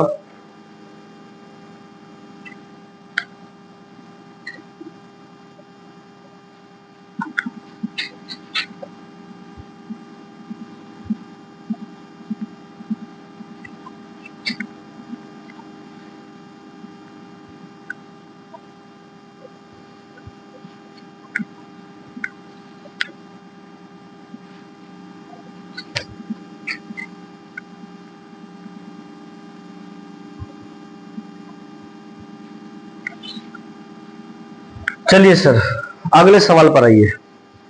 अगला सवाल है आपका सवाल नंबर 54। सवाल नंबर 54 आ जाइए 54 पर। कह रहा ए बी सी की आय का अनुपात 7:9:12 है और उनके व्यय का अनुपात 8:9:15 है। यदि ए की बचत इसकी आय का 1/4 है तो ए बी सी की बचत का अनुपात क्या होगा, ए बी सी की बचत का अनुपात क्या होगा। अच्छा सवाल है, समझिएगा। ए बी सी की आय का अनुपात 7:9:12 है।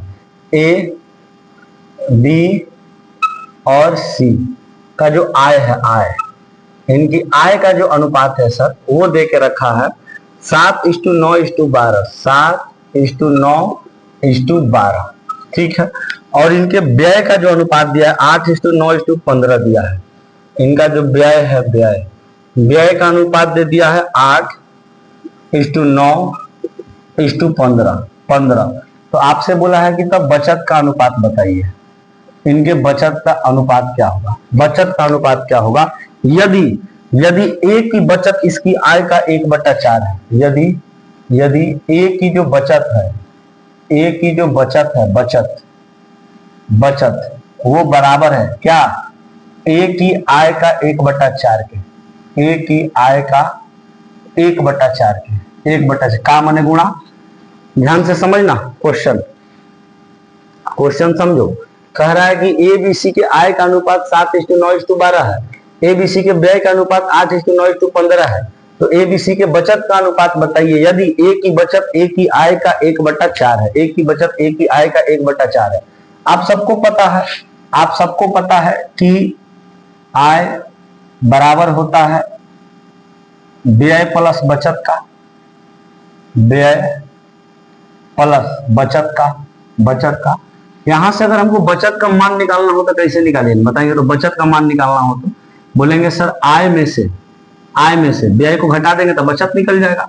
आपको अगर पता करना हम कितना बचा रहे हैं तो आपने जितना कमाया उसमें से जितना आपने खर्चा किया उसको हटा दीजिए, आपको पता चल जाएगा कितना आपका बचत है। तो यहाँ बचत का मान निकालना है तो व्यय इधर आएगा, व्यय बराबर के इधर आएगा, प्लस में इधर आएगा तो किसमें हो जाएगा, माइनस में। ये बराबर क्या हो गया सर, बचत। तो बचत का मान ऐसा ही निकलेगा, इसी प्रकार से निकलेगा बचत का मान। अब यहाँ ध्यान से समझिएगा, हमको बचत निकालना है तो बचत का हमको ओरिजिनल वैल्यू निकालना है कि ओरिजिनली बचत कितना हो रहा है, ए का, बी का और सी का। उसके बाद जो है उसके बाद जो हम उसको रेशियो में निकालेंगे। रेशियो मतलब हमको निकालना है इसका मान कि ए बी सी का वास्तव में बचत कितना हो रहा है, उसके बाद हम लोग उसका रेशियो में मान निकालेंगे।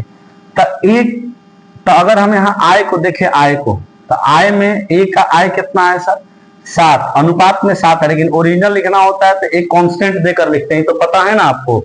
बी का अगर लिखना है तो सर लिखेंगे 9x, और सी का लिखना है तो क्या लिखेंगे सर 12x। देखिए ये रेशियो में है और इसका ओरिजिनल वैल्यू लिखना है तो x के साथ लिखते हैं, पहला क्लास याद करिए। और व्यय लिखना है एबीसी का अगर व्यय लिखना है तो ए का व्यय कितना हो जाएगा सर, अब इसमें कांस्टेंट x दे दिया है तो इसमें कुछ और दीजिए 8y। बी का कितना हो जाएगा सर 9y, और सी का कितना हो जाएगा सर 15y। ए का 7x, बी का 9x, सी का 12x, फिर व्यय हो जाएगा ए का 8y, बी का 9y और सी का 15y। ठीक है। अब आपको ए का सबसे पहले बचत निकालना है, ए का। तो ए का अगर आप बचत निकालिएगा तो ए का बचत निकालने के लिए आपको क्या करना पड़ेगा, ए का बचत निकालने के लिए तो बचत निकालने का तरीका होता है कि आय में से व्यय को घटा दीजिए। ए का आय में से ए का व्यय को घटाइए तो ए का बचत निकलेगा। तो ए बी का निकालना है तो बी के आय में से बी के व्यय को घटाइए तो बी का बचत निकलेगा। सी का निकालना है तो बी के आय में सी के आय में से सी के व्यय को घटाइए तो सी का बचत निकलेगा। तो सबसे पहले आपको बचत निकालने के लिए x का मान पता होना चाहिए, तभी तो आप घटाएंगे। 7x में से 8y कब घटाएंगे, जब x और y का मान पता होगा तभी तो घटाएंगे। आइए यहाँ से x और y का मान निकालते हैं। x और y का मान यहाँ से कैसे निकलेगा, देखिए कह रहा है कि a की जो बचत है वो a की आय का 1/4 है। a की आय का 1/4, a का आय का 1/4 है। a का आय कितना है पता करिए सॉरी, a का आय कितना है 7x माइनस ए का व्यय कितना है 8y। तो ए का बचत हमको निकालना है, तो ए का जो बचत है वो कैसे निकलेगा, ए के आय में से ए के व्यय को घटाएंगे। और बोला है कि ए का जो बचत है वो ए के आय का 1/4 है। इसका जो बचत आएगा ए का वो ए के आय का 1/4 आएगा। तो ए का आय कितना है 7x, ए का आय का मतलब 7x का 1/4 ए का बचत के बराबर है। तो ए का जब हम बचत निकालेंगे तो बचत निकालने का तरीका है 7x माइनस 8y, मतलब आय माइनस व्यय बराबर बचत। बोला है कि वो उसके आय का 1/4 है, मतलब 7x का 1/4 है। ठीक है। अब इसको सॉल्व कर दीजिए। सॉल्व करेंगे तो ये 4 इधर भाग में इधर आएगा तो गुना में होगा, ये गुना होगा। तो 4 का गुना 7x के साथ भी होगा, 4 का गुना 8y के साथ भी होगा। तो 4 7 28x माइनस का 4 8 32y बराबर। अब यहाँ 7x इंटू 1 बचा, 4 तो इधर आ गया, तो 7x इंटू 1 कितना हो जाएगा 7x। अब बताइए y को उधर भेज देते हैं और x को इधर बुला लेते हैं, तो 28x में से 7x चला जाएगा, कितना x बचेगा सर, बोलेंगे सर 21x बचा बराबर। इधर क्या बच गया सर 32y बच गया, यही ना।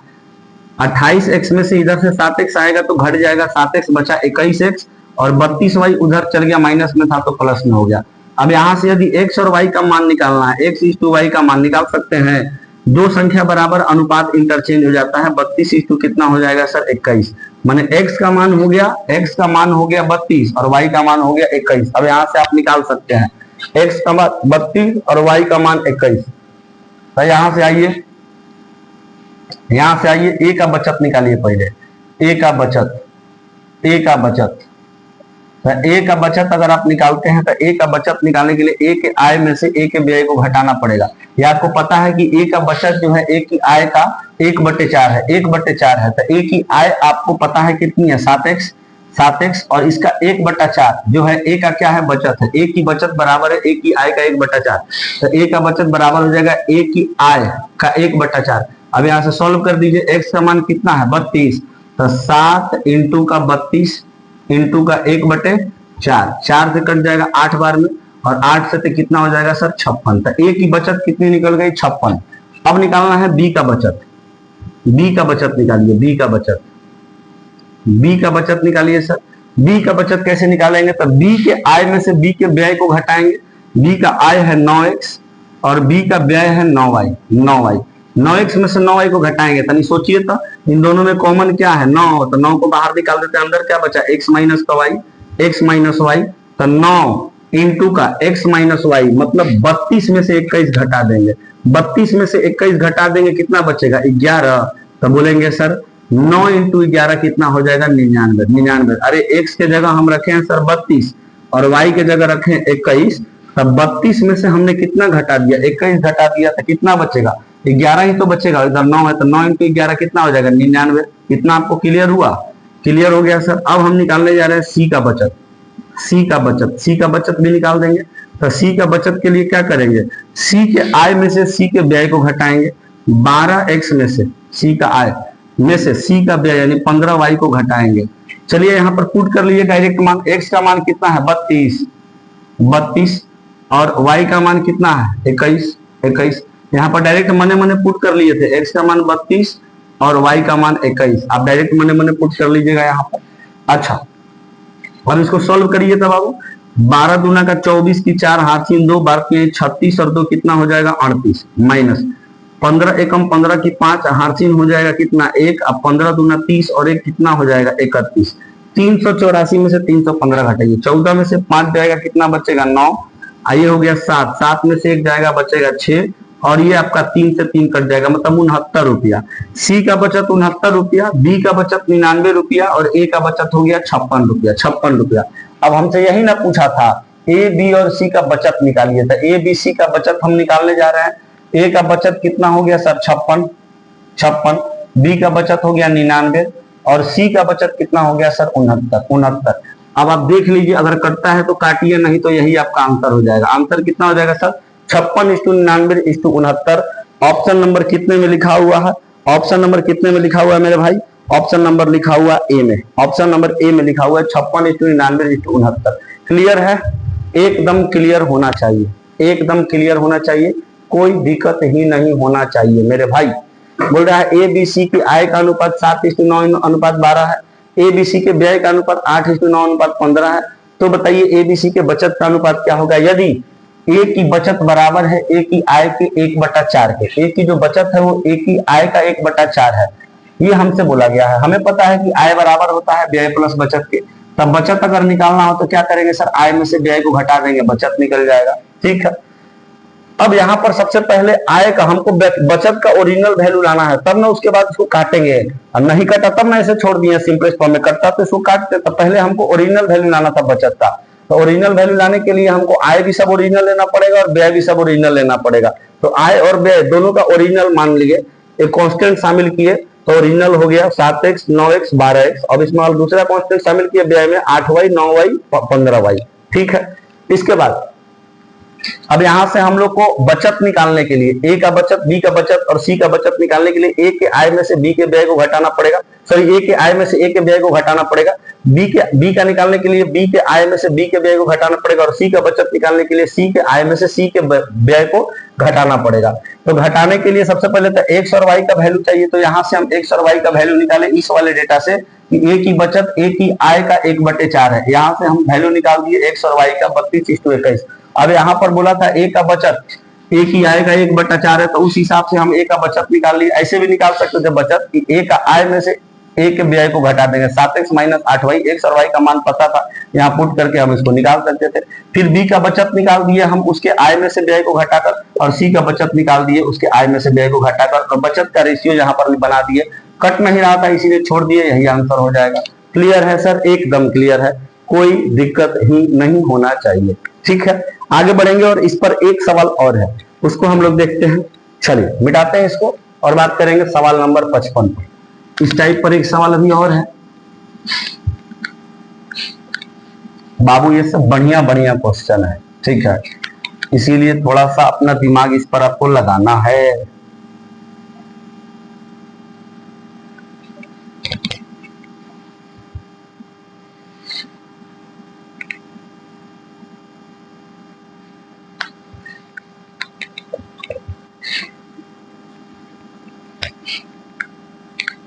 चलो अगला क्वेश्चन, क्वेश्चन नंबर कितना पर आ गए सर? 55 पर। क्वेश्चन नंबर 55, आइए। कह रहा है कि ए बी सी की आय का अनुपात 4:5:7 है, उनके व्यय का अनुपात 7:8:9 है। यदि बी की बचत इसकी आय का 12.5% है तो फिर उनकी बचत का अनुपात क्या है? सेम सवाल है, बस वहां बोला था कि ए की बचत इसकी आय का 1/4 है, उसको भी ऐसे बोल सकता था कि ए की आय उसकी ए की बचत उसकी आय का 25% है। 25% का मतलब 1/4 होता है। यहाँ पर बोला है बी की बचत इसकी आय का 12.5% है। 12.5% को भिन्न में बदलेंगे तो 1/8 आएगा, माने 1/8 है। बी की जो बचत इसकी आय का 1/8 है, यही है कहने का मतलब। एगो प्रतिशत में दिया है, एगो भिन्न में दिया है, जो प्रतिशत में दिया है उसको भिन्न में बदल देंगे। आइए, बोला ए बी सी की आय का अनुपात 4:5:7 है। A B C, A B और सी की जो आय है, आय का अनुपात कितना दे रखा है सर? 4:5:7, 4:5:7। फिर आगे ए उनके व्यय का अनुपात, व्यय का, एबीसी के व्यय का जो अनुपात है वो दे रखा है, कितना दे रखा है सर? 7:8:9। तो आपको बोला है कि इनकी बचत का अनुपात क्या होगा बताइए, इनके बचत का अनुपात क्या होगा बताइए, बचत का अनुपात बताइए। यदि बी की बचत इसकी आय का 12.5% है, बी की जो बचत है, बी की जो बचत है, बी की बचत, बी की जो बचत है, बचत वो बी के आय का, बी के आय का, बी के आय का 12.5% है, 12.5%, 12.5%। अब 12.5% का मतलब होता है इस तरीके से 12.5%, तो 12.5% को भिन्न में बदलिए। प्रतिशत को भिन्न में बदलने के लिए 100 से भाग देते हैं। अब यहाँ पर इसको सॉल्व करिए, 2 से मिश्रित भिन्न को पहले सॉल्व करिए। 2 × 12 24, 24 और 1 कितना हो गया? 25, 25/2। अब 25/2, अब प्रतिशत मतलब होता है, प्रतिशत का मतलब होता है 1/100, इसीलिए हम लोग बोलते हैं 100 से भाग देने के लिए। तो 100 से इसमें भाग दे दो, 100 से भाग दे दो, 100 से भाग दे देंगे, 25 से कम 25, और 25 चौके 100, कितना हो जाएगा? 1/8। 12.5% का मान कितना आ गया? 1/8। तो इसी को आप लिख सकते हैं 1/8। ध्यान में रखिएगा, इसको सॉल्व कर दिया, 100 से भाग दे देंगे प्रतिशत को भिन्न में बदलने के लिए। ठीक है, तो ये हो गया। ठीक है सर, अब आइए, अब आगे देखिए क्या कह रहा है, वही प्रक्रिया है अपना। आप सबको पता है कि आय बराबर होता है व्यय प्लस बचत के। तो यहां से बचत का मान निकालना होता है, आप क्या कहिएगा? कहिएगा आय में से व्यय को घटा देंगे, आय में से व्यय को घटा देंगे तो क्या मिलेगा सर? बचत ही तो मिलेगा, बचत ही तो मिलेगा। अब समझिएगा, अब यहां पर, अब यहां पर सबसे पहले तो आपको ए के आय, बी के आय और सी के आय का ओरिजिनल वैल्यू निकालना है। ए के व्यय, बी के व्यय और सी के व्यय का ओरिजिनल वैल्यू निकालना है। तो पहले आय में आ जाइए, आय में ए का आय हम मान लेते हैं 4x, बी का आय मान लेते हैं 5x और सी का आय मान लेते हैं 7x। अब व्यय मानिए तो बाबू व्यय, ए का जो व्यय है वो y के साथ मान लेते हैं 7y, बी का जो व्यय है 8y और सी का जो व्यय है वो मान लेते हैं हम लोग 9y मान लेते हैं। ठीक है, 9y। अब यहाँ पर देखिए आपसे क्या बोल रहा है, एक बी का जो बचत है वो बी के आय का 12.5% है। बी का जो बचत है वो बी के आय का 12.5% है। बी का बचत कैसे निकलेगा? बी के आय में से बी के व्यय को घटाएंगे। बी का आय कितना है? 5x, और इसमें से बी का व्यय घटाएंगे। बी का व्यय कितना है? 8y, इसमें से घटाएंगे तो बी का बचत निकलेगा। बचत, बी के आय में से बी के व्यय को घटाएंगे तो बी का बचत निकलेगा, और बी का जो बचत है वो बी के आय का 12.5% है। बी का आय कितना है? बी का आय कितना है? 5x, और 5x का 12.5% यानी 1/8। 12.5% को भिन्न में बदलेंगे 1/8, 1/8। ठीक है, अब इसको सॉल्व कर दीजिए। 8 इधर भाग में, इधर आएगा तो गुना में, तो गुना होगा तो 8 का गुना एक बार 5x में, फिर 8 का गुना एक बार 8y में, तो गुना करेंगे 8 पंचे 40x, 40x माइनस 8 8 64y और बराबर इधर हो गया 5x, 5x। अब x को एक बगल करते हैं, y को एक बगल करते हैं। x इधर आएगा तो 40x में से 5x घट जाएगा तो 35x, 35x माइनस, तो माइनस है 64y, उधर जाएगा तो प्लस हो जाएगा, तो बराबर का हो जाएगा 64y, 64y। अब x/y का मान निकालना है तो नहीं निकाल दीजिएगा, x/y, दो संख्या बराबर अनुपात इंटरचेंज, क्या हो जाएगा? 64:35, 64:35। एक्स और वाई का मान निकल गया 64:2 का 35। अब यहां से आप निकालते रहिए, ए का बचत, बी का बचत और सी का बचत नहीं निकाल दीजिएगा, कहेंगे सर एकदम निकाल देंगे, कोई दिक्कत नहीं। अब ए का बचत निकालिए पहले, ए का बचत, ए का बचत। तो ए का बचत कैसे निकालेंगे, ए के आय में से ए के व्यय को घटा दीजिए तो ए का बचत निकल जाएगा। ए का आय कितना है 4x, उसमें से ए के व्यय को घटा दीजिए, 7y को घटा दीजिए, देखिए कितना आ रहा है। x का मान 64 है और y का मान 35 है, घटाइए 4 इंटू का 64 माइनस 7 इंटू का 35, सॉल्व कर दीजिए, हो कितना आ रहा है देखिए था, इसको यही करते हैं, 4 इंटू का 64 माइनस 7 इंटू का 35, सॉल्व करिए, 64 चौक 256 माइनस 7 पंच 35 का 5, हारसिन 3, 7 21 और 3 24, 256 में से 245 जब घटाएंगे तो कितना बचेगा 11, तो यहाँ पर आ गया सर 11 आ गया 11। अब निकालने जा रहे हैं बी का बचत, ए का बचत हो गया, अब बी का बचत निकालने जा रहे हैं, बी का बचत। तो बी का बचत निकालेंगे तो यहाँ पर देखो बोल रखा है बी के बचत के बारे में कि बी का बचत जो है बी के आय का 12.5% है। तो बी के आय का 12.5% है बी का बचत, बी का आय कितना है 5x, तब 5x का 12.5% यानी 1/8 है बी का बचत। अब x का मान आपको पता है 5 इंटू x का मान 64, अब गुना का 1/8, 8 से कट जाएगा 8 8 64, 8 बार में 8 पंचे कितना हो गया 40, निकल गया बी का बचत, यहां निकल गया ए का बचत। अब निकालने जा रहे हैं सी का बचत, सी का बचत, सी का बचत भैया निकाल देंगे, सी का बचत। सी का बचत निकालना है तो सी के आय में से सी के व्यय को घटाना पड़ेगा।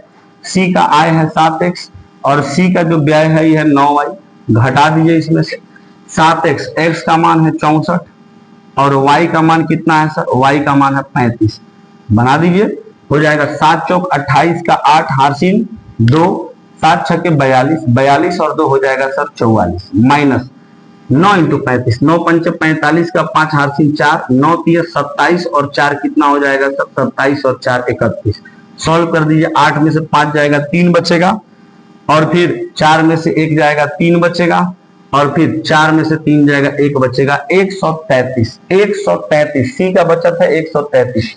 तब बचत जो पूछा था लिख दीजिए, ए का बचत 11, बी का जो बचत है वो 40 और सी का जो बचत है 133, 133 निकाल दिए, बचत कटता है तो काटिए नहीं तो छोड़िए, यही आपका आंसर हो जाएगा। किस ऑप्शन में है सर, बोलेंगे ऑप्शन नंबर सर बी में 11:40:133, 133 बोलेंगे। क्लियर है मेरे भाई, एकदम क्लियर है, कोई दिक्कत होना ही नहीं चाहिए, कोई दिक्कत होना ही नहीं चाहिए। अभी इस पर तुरंत हम लोग सवाल किए थे और दोबारा इस पर हम लोग प्रैक्टिस कर लिए एक दूसरा सवाल, क्लियर होना चाहिए, एकदम क्लियर होना चाहिए।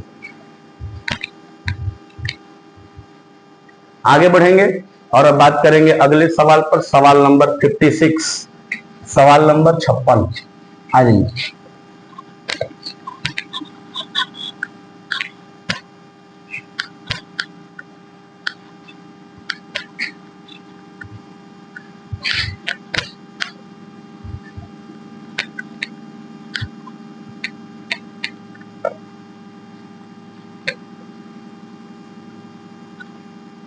सवाल नंबर 56 पर आएंगे मेरे भाई, चलो सवाल नंबर 56, सवाल नंबर 56 क्या कह रहा है देख लो, कह रहा है कि ए बी सी की आय का अनुपात। पहले सवाल नंबर 56 में ऑप्शन सुधार करो, ऑप्शन सुधार कर लो भाई। सवाल नंबर 56 में, सवाल नंबर 56 का पहला ऑप्शन है 3450, दूसरा ऑप्शन है 3200, तीसरा ऑप्शन है 3520, सब में आगे 3 लगा दो, और चौथा ऑप्शन है 3800। ठीक है, अब देखो क्या बोल रहा है, ए बी सी की आय का अनुपात 3:7:4 है और उनके व्यय का अनुपात 4:3:5 है। ए अपनी कुल आय 2400 रुपए में से 300 रुपए बचाता है, फिर बी और सी की बचत में अंतर ज्ञात करे, बी और सी की बचत का अंतर ज्ञात करे। चलिए बढ़िया सवाल है, देखिए ए बी सी की आय का अनुपात 3:7:4 है। ए बी और सी, ए बी और सी इनकी आय का जो अनुपात है, आय का अनुपात वो कितना दे रखा है सर? वो दे रखा है 3:7:4। और इनका जो व्यय का अनुपात है सर, व्यय का अनुपात, वो कितना दे रखा है? 4:3:5। अब बोला है कि ए अपनी कुल आय 2400 रुपया में से 300 रुपया बचाता है। ए की जो कुल आय है, ए का कुल आय, ए का जो कुल आय है वो क्वेश्चन में गिवन है, कितना है सर? 2400 रुपया। ए का कुल आय 2400 रुपया है। और ए का जो बचत है, ए का बचत, ये भी बोल रखा है कि ए बचाता कितना है। ए का जो बचत है सर वो है 300 रुपया, 300 रुपया। ए की कुल आय 2400 रुपया है, ए का बचत 300 रुपया है। तो आप बता सकते हैं ए का व्यय क्या होगा? नहीं बता सकते हैं? ए का व्यय बता सकते हैं। भाई कमा रहा है 2400, जिसमें से बचा रहा है 300, तो फिर खर्चा कितना कर रहा होगा? व्यय कितना कर रहा होगा? 2100। अब देखो बोल के रखा है कि ए बी सी के आय का अनुपात 3:7:4 है, ए बी सी के व्यय का अनुपात 4:3:5 है। अगर ए की कुल आय 2400 है और उसमें ए बचाता है 300 रुपया, तो हम ये पता कर लिए कि तब ए का व्यय कितना होगा? 2100 रुपया। 2400 में से 300 बचा रहा है, तो फिर खर्चा कितना कर रहा होगा? 21। अब यहाँ पर क्वेश्चन में थोड़ा सा आपको दिमाग लगाना है। दिमाग कैसे लगाना है? देखो ये आय दे रखा, आय, ए का आय, ए का जो आय है, आय वो अनुपात में कितना दे रखा है? 3। बी का जो आय है, बी का आय, ये सब एक ही में दे रखा है। बी का जो आय है वो अनुपात में कितना दे रखा है सर? 7। और सी का जो आय है, सी का आय, सी का आय वो अनुपात में कितना दे रखा है सर? 4। अब बताओ ए का ओरिजिनल आय आपको पता है कितना है? 2400 है ना? पता है, एकदम है। तो अगर ये 3 ना होकर 2400 होगा तो कितना गुना पर? 800 गुना पर, तो ये भी 800 गुना पर, ये भी 800 गुना पर। तीनों का ओरिजिनल वैल्यू निकला कि नहीं निकला? निकला। बोलेंगे ये 3 ना होकर सर 2400 है, 2400 कितना गुना पर सर? 800 गुना पर। तो ये भी हो जाएगा 800 गुना पर, 800 गुना पर कितना? 5600, 5600। और ये भी हो जाएगा 800 गुना पर, 800 गुना पर कितना? 3200, 3200, 3200। ऐसे ही आप देखना व्यय निकल जाएगा, क्योंकि ए का व्यय हम लोग निकाल चुके हैं ओरिजिनल 2100। तो बोलेंगे ए का व्यय 4 ना होकर 2100 है, तो उसी प्रकार उतना गुना पर बी का हो जाएगा और उतना गुना पर सी का हो जाएगा। तो नहीं कर देंगे हम लोग, बिल्कुल कर देंगे। फिर यहां से ए का व्यय, ए का जो व्यय है, व्यय, ए का जो व्यय है वो बोलेंगे सर कितना है? अनुपात में 4 है, अनुपात में 4 है। लेकिन हमें ओरिजिनल में पता है कितना है? 2100, 2100 कितना गुना पर है सर? तो बोलेंगे 4 पंचे 20, बच गया कितना? 1, बगल से उतरेगा 0, 4 दूना 8, बच गया 2, बगल से उतरेगा 0, 4 पंचे 20, 525 गुना पर। तब बी का जो व्यय होगा वो भी 525 गुना पर होगा। बी का व्यय अनुपात में कितना है? 3, लेकिन ये भी हो जाएगा सर 525 गुना पर, 525 गुना पर। 3 पंचे 15 की 5, हारसिन 1, 3 दूना 6 और 1 7, 3 पंचे 15, 1575।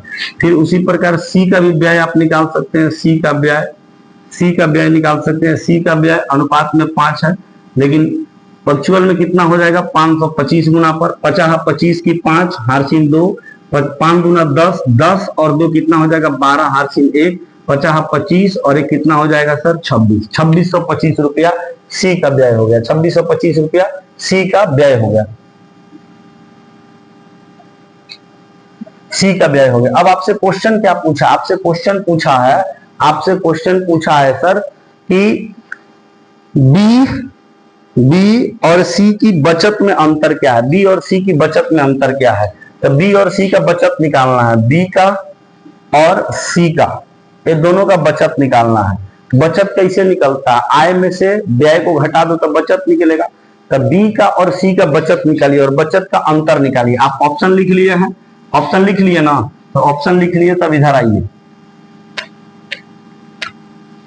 तो अब हमको निकालना है बी और सी का बचत। बी और सी का बचत निकालेंगे सर हम लोग। तो बी का बचत और सी का बचत, ये दोनों हम लोग निकाल लेते हैं पहले, फिर इनके और इनके बचत का अंतर निकाल लेंगे।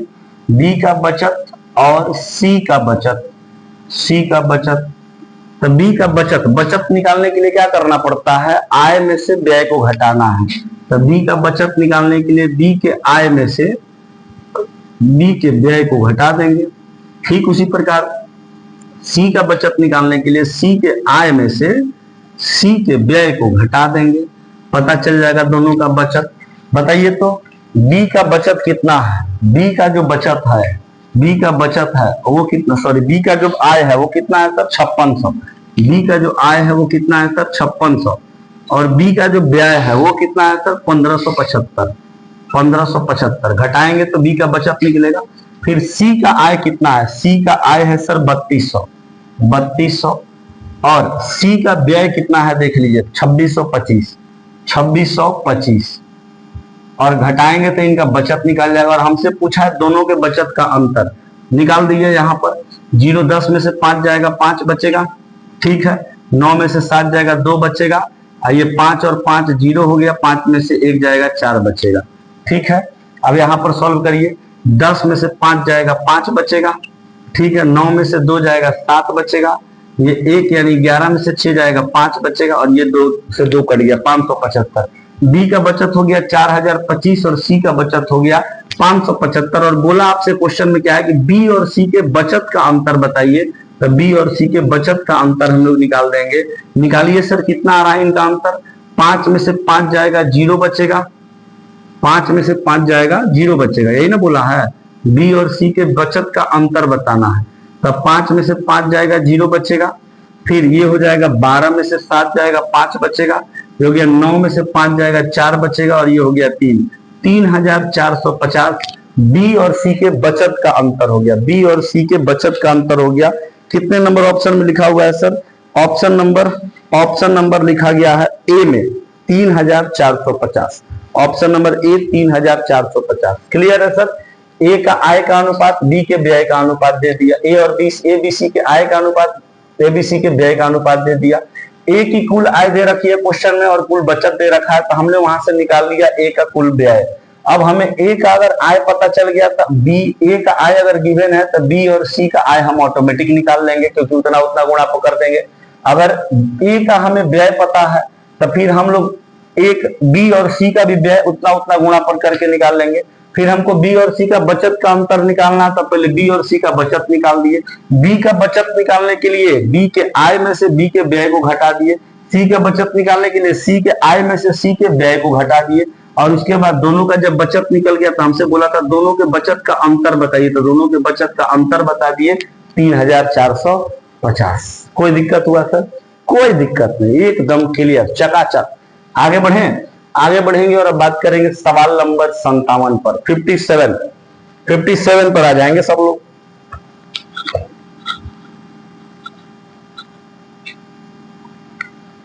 सवाल नंबर 57 सर आ जाएंगे। 57 क्वेश्चन नंबर 57 देखिए तो क्या कह रहा है। क्वेश्चन नंबर 57 कह रहा है कि लगातार 2 वर्षों के बीच मेरी आय 2:3 के अनुपात में है और 5:9 के अनुपात में खर्च है। यदि दूसरे वर्ष मेरी आय 45,000 रुपए है और पहले वर्ष मेरा खर्च 25,000 रुपए है, तब 2 साल के लिए मेरी कुल बचत क्या है? 2 साल के लिए मेरी कुल बचत क्या है? अच्छा सवाल है, समझना है, समझिए। कर लगातार 2 वर्षों के बीच मेरी आय 2:3 के अनुपात में है। पहला वर्ष फर्स्ट ईयर और सेकेंड ईयर। फर्स्ट ईयर और सेकेंड ईयर, पहला वर्ष और दूसरे वर्ष में आय का रेशियो दिया गया है। कितना दिया गया है सर? 2:3। 2:3 पहला वर्ष और दूसरा वर्ष आय का अनुपात दिया गया है 2:3। और फिर पहला वर्ष फर्स्ट ईयर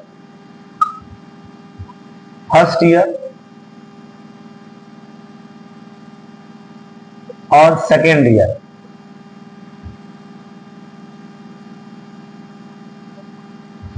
का व्यय का अनुपात दिया गया है। व्यय का जो है अनुपात दिया गया है वो दिया गया है सर 5:9। 5:9 दिया गया है। क्वेश्चन समझना, पहले वर्ष और दूसरे वर्ष आय का अनुपात है 2:3 और दूसरे वर्ष और पहले वर्ष के व्यय का अनुपात है 5:9। 5:9। अब कह रहा है कि यदि दूसरे वर्ष मेरी आय 45,000 रुपया है, दूसरा वर्ष मेरा आय 3 नहीं है 45,000 है। 45,000 कितना गुना पर सर? तो बोलेंगे 15,000 गुना पर। 15,000 गुना पर।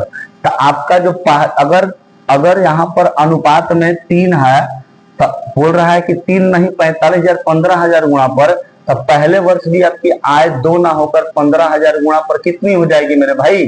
30,000 हो जाएगी। 30,000 हो जाएगी, नहीं हो जाएगी?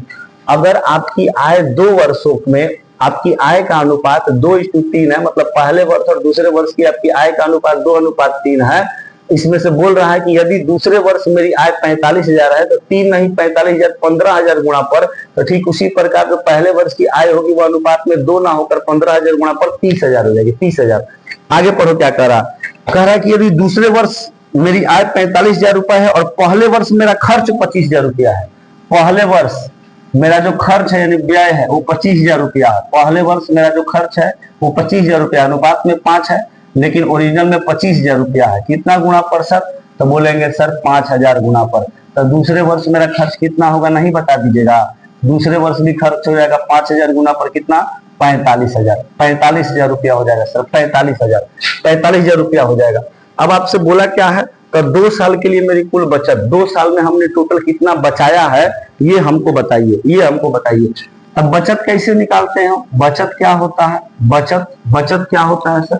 बचत बराबर होता है, बचत बराबर होता है, इसका कुल बचत निकालना है। कुल बचत बराबर होगा कुल आय, कुल आय माइनस का कुल व्यय। कुल व्यय, कुल जितना कमाया उसमें से कुल जितना खर्चा किए घटा देंगे तो पता चलेगा कि कुल कितना बचाया। तो 2 साल में देखिए तो कितना कमाया। फर्स्ट ईयर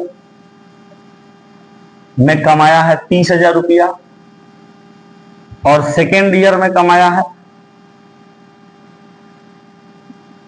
सेकेंड ईयर में कमाया है 45,000 रुपया। 45,000 रुपया ये क्या है सर? इसकी आय है। ये इसकी क्या है सर? आय है, आय। ये इसकी आय है और आय इसकी 2 साल में कितनी हो रही है? 30 और 40 70 75,000 रुपया। 75,000 रुपया कमाया है। कुल आय जो है इसकी 2 साल में वो 75,000 रुपया है। 2 साल में इसकी कुल आय 75,000 रुपया है। अब देख लो कुल व्यय जो है इसका 2 साल में कितना हो रहा। फर्स्ट ईयर में कितना खर्चा किया? फर्स्ट ईयर में खर्चा किया है 25,000, देखो वहां लिखा हुआ है 25,000। और सेकेंड ईयर में कितना खर्चा किया? सेकेंड ईयर में खर्चा किया है 45,000। 45,000 तो टोटल खर्चा थोड़ा मिलाओ ना, कितना हो गया टोटल खर्चा? तो बोलेंगे 60, कितना हो गया सर? 70,000। 70,000 रुपया टोटल खर्चा हो गया। टोटल खर्चा इसका 70,000 रुपया हो गया। पहला वर्ष और दूसरा वर्ष का कुल आय इसका हो गया 75,000। पहला वर्ष 30,000 कमाया, दूसरा वर्ष 45,000 कमाया, तो 2 वर्षों में 75,000 रुपया कमाया। खर्च की बात करें तो पहले वर्ष 25,000 रुपया खर्च किया, दूसरे वर्ष 45,000 रुपया खर्च किया, तो 2 वर्ष में कुल खर्चा इसका 70,000 हो गया। कह कुल बचत कितना हुआ? कुल आय में से कुल व्यय को घटा देंगे, कुल बचत हो जाएगा। कुल आय कितना है इसका सर? 75,000। 75,000। कुल व्यय कितना है सर? 70,000। 70,000। तो कुल बचत इसका कितना हो जाएगा? 75,000 में से 70,000 घटा देंगे, कितना हो जाएगा सर? 5,000। तो कुल बचत इसका कितना हो गया? 5,000 रुपया कुल बचत हो गया। यही इसका अंतर हो जाएगा। यही तो पूछा था, कुल बचत कितना है। तो कुल बचत कितना हो जाएगा मेरे भाई? कुल बचत हो जाएगा 5,000 रुपया। Option number D, option number D आपका बिल्कुल सही जवाब हो जाएगा। ये बात आपको समझ में आई होगी सर। अब बोलिए आगे बढ़े। आगे बढ़ेंगे तो अब अगला क्वेश्चन है question number 58। Question number 58 hold करिए और आ जाइए 59 पर। क्वेश्चन नंबर 58 को होल्ड करना है और आना कहां है सर? 59 पर। क्वेश्चन नंबर 58 अगले क्लास में बताएंगे, अगले क्लास में। अभी 59 और 60 को समझिए थोड़ा, तो उसके बाद आपका जो क्वेश्चन नंबर 58 है उसको एक थोड़ा सा कंसेप्ट है और ये क्लास अभी थोड़ा सा लंबा खिंचा रहा है, इसीलिए क्वेश्चन नंबर 58 को हम अगले क्लास में बताएंगे। अभी 59 और 60 समझिए। 59 और 60 आइए। 59 और 60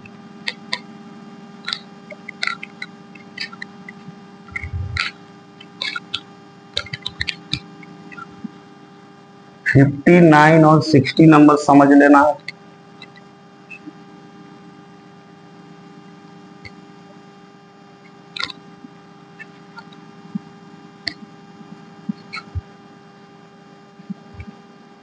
आइए सर, क्वेश्चन नंबर 59 पर आएंगे, 57 के बाद 59 पर, 58 नेक्स्ट क्लास में। देखिए क्या कह रहा है, कह रहा है ए और बी की मासिक आय 8:5 के अनुपात में है, जबकि उनका मासिक व्यय 5:3 के अनुपात में। यदि उन्होंने क्रमशः 12,000 और 10,000 की मासिक बचत की है तो उनकी मासिक आय में अंतर क्या है। शानदार सवाल है, शानदार सवाल सर। इसमें हम लोग लगाएंगे क्रॉस मेथड। क्रॉस मेथड आपको समझाए थे ना, और हम आपको बताए थे क्रॉस मेथड बहुत इंपॉर्टेंट होता है ना, इसीलिए इस पर फोकस करना है, क्रॉस मेथड पर। देखो क्या कह रहा है, ए और बी की मासिक आय, ए और बी की मासिक आय, आय का अनुपात कितना है सर, बोला है 8:5, 8:5, 8:5 है। जबकि उनका मासिक व्यय है, व्यय जो है व्यय का अनुपात दे रखा है कितना, 5:3, 5:3। यदि उन्होंने क्रमशः 12,000 और 10,000 रुपए की मासिक बचत की है, बचत उनका दे रखा है, बचत। यदि उन्होंने 12,000, लिखने का तरीका देखो, 12,000 और 10,000 की मासिक बचत की है तो उनका मासिक आय में अंतर क्या है, मासिक आय में अंतर क्या है, ए और बी के मासिक आय में अंतर क्या है। अब मेरी बात को सुनना, यहां से आपसे 4 तरीके का सवाल पूछ सकता है। बोलेगा ए की मासिक आय बताइए, बी की मासिक आय बताइए, ए और बी के मासिक आय का योग बताइए, ए और बी के मासिक आय का अंतर बताइए, अंतर। तो आपसे ये वाला सवाल पूछा है, ए और बी के मासिक आय का अंतर, और हम आपको पिछले क्लास में बता चुके हैं ये सब कहानी। इस तरीके का सवाल लगाना हम आपको सिखा चुके हैं। इसमें 4 तरीके का सवाल पूछेगा, इसका मान पूछेगा, इसका मान पूछेगा, इन दोनों का योग पूछ सकता है, इन दोनों का अंतर पूछ सकता है। अब ध्यान देगा, आपसे ये पूछा है इन दोनों का अंतर, ए और बी के मासिक आय का अंतर। ये वाला कंसेप्ट पिछले क्लास में हो चुका है, पिछले क्लास में अगर प्रैक्टिस कर लिए, रिवीजन कर लिए हैं तो यहाँ पर ये बेहतर समझ में आएगा पिछले क्लास के बाद। अब देखिए एक बात यहाँ पर समझिएगा, अगर आपसे आय के बारे में पूछा है तो आय वाला डेटा ऊपर लिखिएगा, और अगर आपसे व्यय के बारे में पूछा है तो व्यय वाला डेटा ऊपर लिखिएगा। लास्ट में क्वेश्चन जरूर पढ़िएगा पूछा क्या है, आय के बारे में पूछा है कि व्यय के बारे में पूछा है। अगर आय के बारे में पूछे तो आय वाला डेटा ऊपर, और अगर व्यय के बारे में पूछे तो व्यय वाला डेटा ऊपर। ऐसा आप नहीं कर सकते कि व्यय के बारे में पूछा और व्यय को यहाँ लिखकर और डायरेक्ट इसका मान निकाल देंगे, नहीं निकाल सकते। मान ऊपर वाले का हमेशा निकलता है, ऊपर वाले का। तो आय पूछता है तो आय को ऊपर रखिएगा, अब व्यय पूछता है तो व्यय को ऊपर रखिएगा। अब सॉल्व करिएगा। क्रॉस मेथड लगाना कैसे समझाते हम, इसका गुणा इसके साथ, 3 8 24, फिर 50 25, और इसका अंतर कितना हो गया सर, अंतर हो गया अनुपात में 1। अब इधर कैसे करते हैं, 12 3 36,000, 36,000, और 5 × 10 50,000, 50,000। इसका अंतर कितना हो जाएगा सर, अंतर कितना हो जाएगा तो 14,000। अंतर कितना हो गया मेरे भाई, 14,000 इसका अंतर हो गया, 14,000। अब 1:14,000 है, 1:14,000, 1:14,000, ये 1:14,000। आपसे क्या पूछा है, आय का अंतर, ए और बी के आय का अंतर। ए और बी के आय का अंतर कितना है अनुपात में, अनुपात में बोलेंगे सर 3 है, तो बोलेंगे 1 नहीं है 3 है, कितना गुणा पर, 3 गुणा पर। तो इस दोनों की आय का अंतर भी ओरिजिनल कितना हो जाएगा, वास्तविक रूप से 3 गुणा पर 42,000, 42,000। देखो कितना शानदार से हम लोग निकाल दिए आंसर। बोलता है ए का आय बताइए, तो 1 ना होकर 8 गुणा पर, तो ये भी हो जाता 14,000, 8 गुणा पर हो जाता। बोलता बी का बताइए, तो 1 ना होकर 5, तो ये भी हो जाता 5 गुना पर, ये तो ये भी हो जाता 5 गुना पर। योग बोलता था 8 5 13, तो 13 गुना पर, तो ये भी हो जाता 13 गुना पर। याद है ना पिछला क्लास वैसा ही है, सेम क्वेश्चन। इसमें अंतर पूछा तो बोलेंगे इनका अंतर 1 ना होकर 3 है, 3 गुणा पर, तो ये भी हो जाए, मतलब 1 ना होकर 3, 3 गुणा पर, तो ओरिजिनल मान यहाँ से निकलेगा। इसमें 3 से गुणा कर देंगे, कितना हो जाएगा सर, 42,000, 42,000 हो जाएगा। बोलेंगे कोई दिक्कत है, कोई दिक्कत नहीं होना चाहिए सर, एकदम क्लियर रहना चाहिए, एकदम क्लियर। आगे बढ़े सर, आगे बढ़ेंगे और बात करेंगे अगले सवाल पर। इतना ध्यान में रखना, आय पूछता है तो आय को ऊपर, अब व्यय पूछता है तो व्यय को ऊपर रखा जाता है। आइए अब आ जाते हैं क्वेश्चन नंबर 60 पर। क्वेश्चन नंबर 60 भी इसी तरीके से है मेरे भाई, क्वेश्चन नंबर 60 जो है ना वो इसी तरीके से। आइए क्वेश्चन नंबर 60 को देखिए जरा, क्वेश्चन नंबर 60 को जरा देखिए। आप क्वेश्चन नंबर 60 को पढ़िए। कह रहा है कि ए और बी की आय का अनुपात 3:5 है, जबकि उनके व्यय का अनुपात क्रमशः 4:7 है। यदि ए और बी क्रमशः 16,000 और 26,000 रुपए की बचत करते हैं तो उनके व्यय के बीच का अंतर बताना है। व्यय के बीच का अंतर, इस बार व्यय वाला डेटा पूछा है, तब व्यय को ऊपर रखेंगे और आय को नीचे रखेंगे। एकदम ध्यान में रखिएगा, क्वेश्चन को पूरा पढ़िएगा, आप देखिएगा पूछा क्या है, उस हिसाब से आपको सॉल्यूशन करना है। ए और बी का इस बार व्यय को ऊपर रखेंगे, क्योंकि नीचे आप देखो पूछा किसके बारे में, व्यय के बारे में। उनके व्यय के बीच का अंतर क्या है, तब व्यय को ऊपर रखेंगे। व्यय के बीच का अंतर पूछा है, तब व्यय का डेटा कितना है, जबकि उनके व्यय का अनुपात 4:7 है। और आय का अनुपात, आय का जो अनुपात है, आय का अनुपात कितना है सर, 3:5। जो पूछा उसको ऊपर, जो नहीं पूछा उसको नीचे। और बोला है कि यदि उनकी बचत कितनी है सर, 16,000 और 26,000, 16,000 और 26,000, ये उनकी बचत है। तो बताइए उनके व्यय का अंतर कितना है, व्यय का अंतर बिल्कुल निकाल देंगे सर, कोई दिक्कत नहीं है। 5 चौके 20, क्रॉस मेथड यही ना कहता है। 3 सत्ते 21। हम आपको ये चीज समझा चुके हैं, ये चीज जो है समझा चुके हैं पिछले क्लास में, इसीलिए यहाँ पर हम बस डायरेक्ट सॉल्व कर रहे हैं। आपको पिछला क्लास एकदम बढ़िया से रिवीजन में रहना चाहिए और प्रैक्टिस हो जाना चाहिए, तब यहाँ पर आप पहुंचेंगे। ठीक है, इसके बाद 5 से 16 में गुना करेंगे तो 80,000 हो गया। और उसके बाद 3 से 26 में गुना करेंगे तो 78,000 हो गया। 78,000, 26 की 78 और 16 पंचे 80। और इसका अंतर कितना हो जाएगा सर, 80,000 से 78,000 चला जाएगा, कितना हजार बचा, 2,000 देख लेंगे। 1:2 का कितना हो गया सर, 2,000। व्यय का अंतर पूछा है, 4 और 7 का अंतर कितना, 3, तो 1 नहीं 3 होगा सर, 3 गुना पर, तो ये भी हो जाएगा 3 गुना पर कितना सर, हो जाएगा 6,000 अंतर हो जाएगा व्यय का, ए और बी के व्यय का 6,000 अंतर हो जाएगा। किस ऑप्शन में है, ऑप्शन नंबर डी में है सर, ऑप्शन नंबर डी। बोलेंगे कोई दिक्कत हुआ मेरे भाई, तो आज जो हम लोग किए हैं वो क्वेश्चन नंबर 60 तक, क्वेश्चन नंबर 60 तक सर हम लोग क्या कर दिए हैं, कंप्लीट, एकदम कंप्लीट कर दिए हैं सर हम लोग क्वेश्चन नंबर 60 तक। इसमें एक छूटा हुआ आपका क्वेश्चन नंबर 58, क्वेश्चन नंबर 58 को नेक्स्ट लेक्चर में हम लोग देखेंगे। यहां तक हम लोग का सर हो गया 60 तक कंप्लीट। अब इसके आगे हम लोग नेक्स्ट लेक्चर में कंटिन्यू करेंगे, आज यही रहने देते हैं।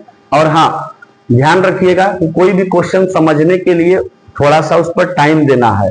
पहले सवाल को समझना है, सवाल क्या पूछ रहा है उसको समझ लीजिए, सवाल का डेटा क्या दिया है, क्या पूछ रहा है, सवाल की भावनाओं को समझिए, पूरा बढ़िया से मंथन करिए, गहराई से सोचिए सवालों को लेकर, और उसके बाद उसके सॉल्यूशन को देखिए। सॉल्यूशन को बिल्कुल एक स्टेप, मेरी बातों को ध्यान से सुना करिए, और जो हम कंसेप्ट लगा रहे हैं, जो सवाल को सॉल्व करने में लॉजिक दे रहे हैं, उन लॉजिक्स को, मेरी बातों को ध्यान से सुनिए, ऑब्जर्व करिए चीजों को, क्योंकि अब आप जो सवाल कर रहे हैं थोड़ा सा लेवल वाला सवाल कर रहे हैं, ठीक ना। तो थोड़ा सा आपको अपना कॉमन सेंस और साथ ही साथ अपना दिमाग दौड़ाना पड़ेगा, एक्टिव रखना पड़ेगा, और 100% कॉन्सेंट्रेशन के साथ पढ़िए, ठीक ना। बिल्कुल समझ में आएगा, ऐसा हो ही नहीं सकता है कि समझ में नहीं आए। दिमाग इधर उधर होगा या आप मन को एक जगह नहीं रखते होंगे, तभी आपको जो है समझने में कहीं भी दिक्कत होगा। यही नहीं, कहीं भी आपको दिक्कत होगा, मन को अगर एक जगह नहीं रखिएगा तब। तो एकदम मन को एक जगह रखकर 100% कॉन्सेंट्रेशन के साथ आपको जो है चीजों को समझना है, यदि आप चाहेंगे समझना तो जरूर समझ जाइएगा, कोई भी सब्जेक्ट हो। अगर आप चाह दीजिएगा समझने का तो समझ जाइएगा, नहीं चाहिएगा तभी आपको मन में बैठा लीजिएगा कि नहीं समझ में आ रहा, मतलब नहीं आएगा। अगर चाह दीजिएगा समझने का तो आपको समझ में आ जाएगा, इतना बात आप ध्यान में रख लीजिए, ठीक है सर। तो आज यहीं पर हम लोग रहने देते हैं इस लेक्चर में, और अगले लेक्चर में हम लोग इसके आगे कंटिन्यू करेंगे। तब तक के लिए ऐसे ही हंसते रहिए, मुस्कुराते रहिए, खुश रहिए, आबाद रहिए। Thank you so much.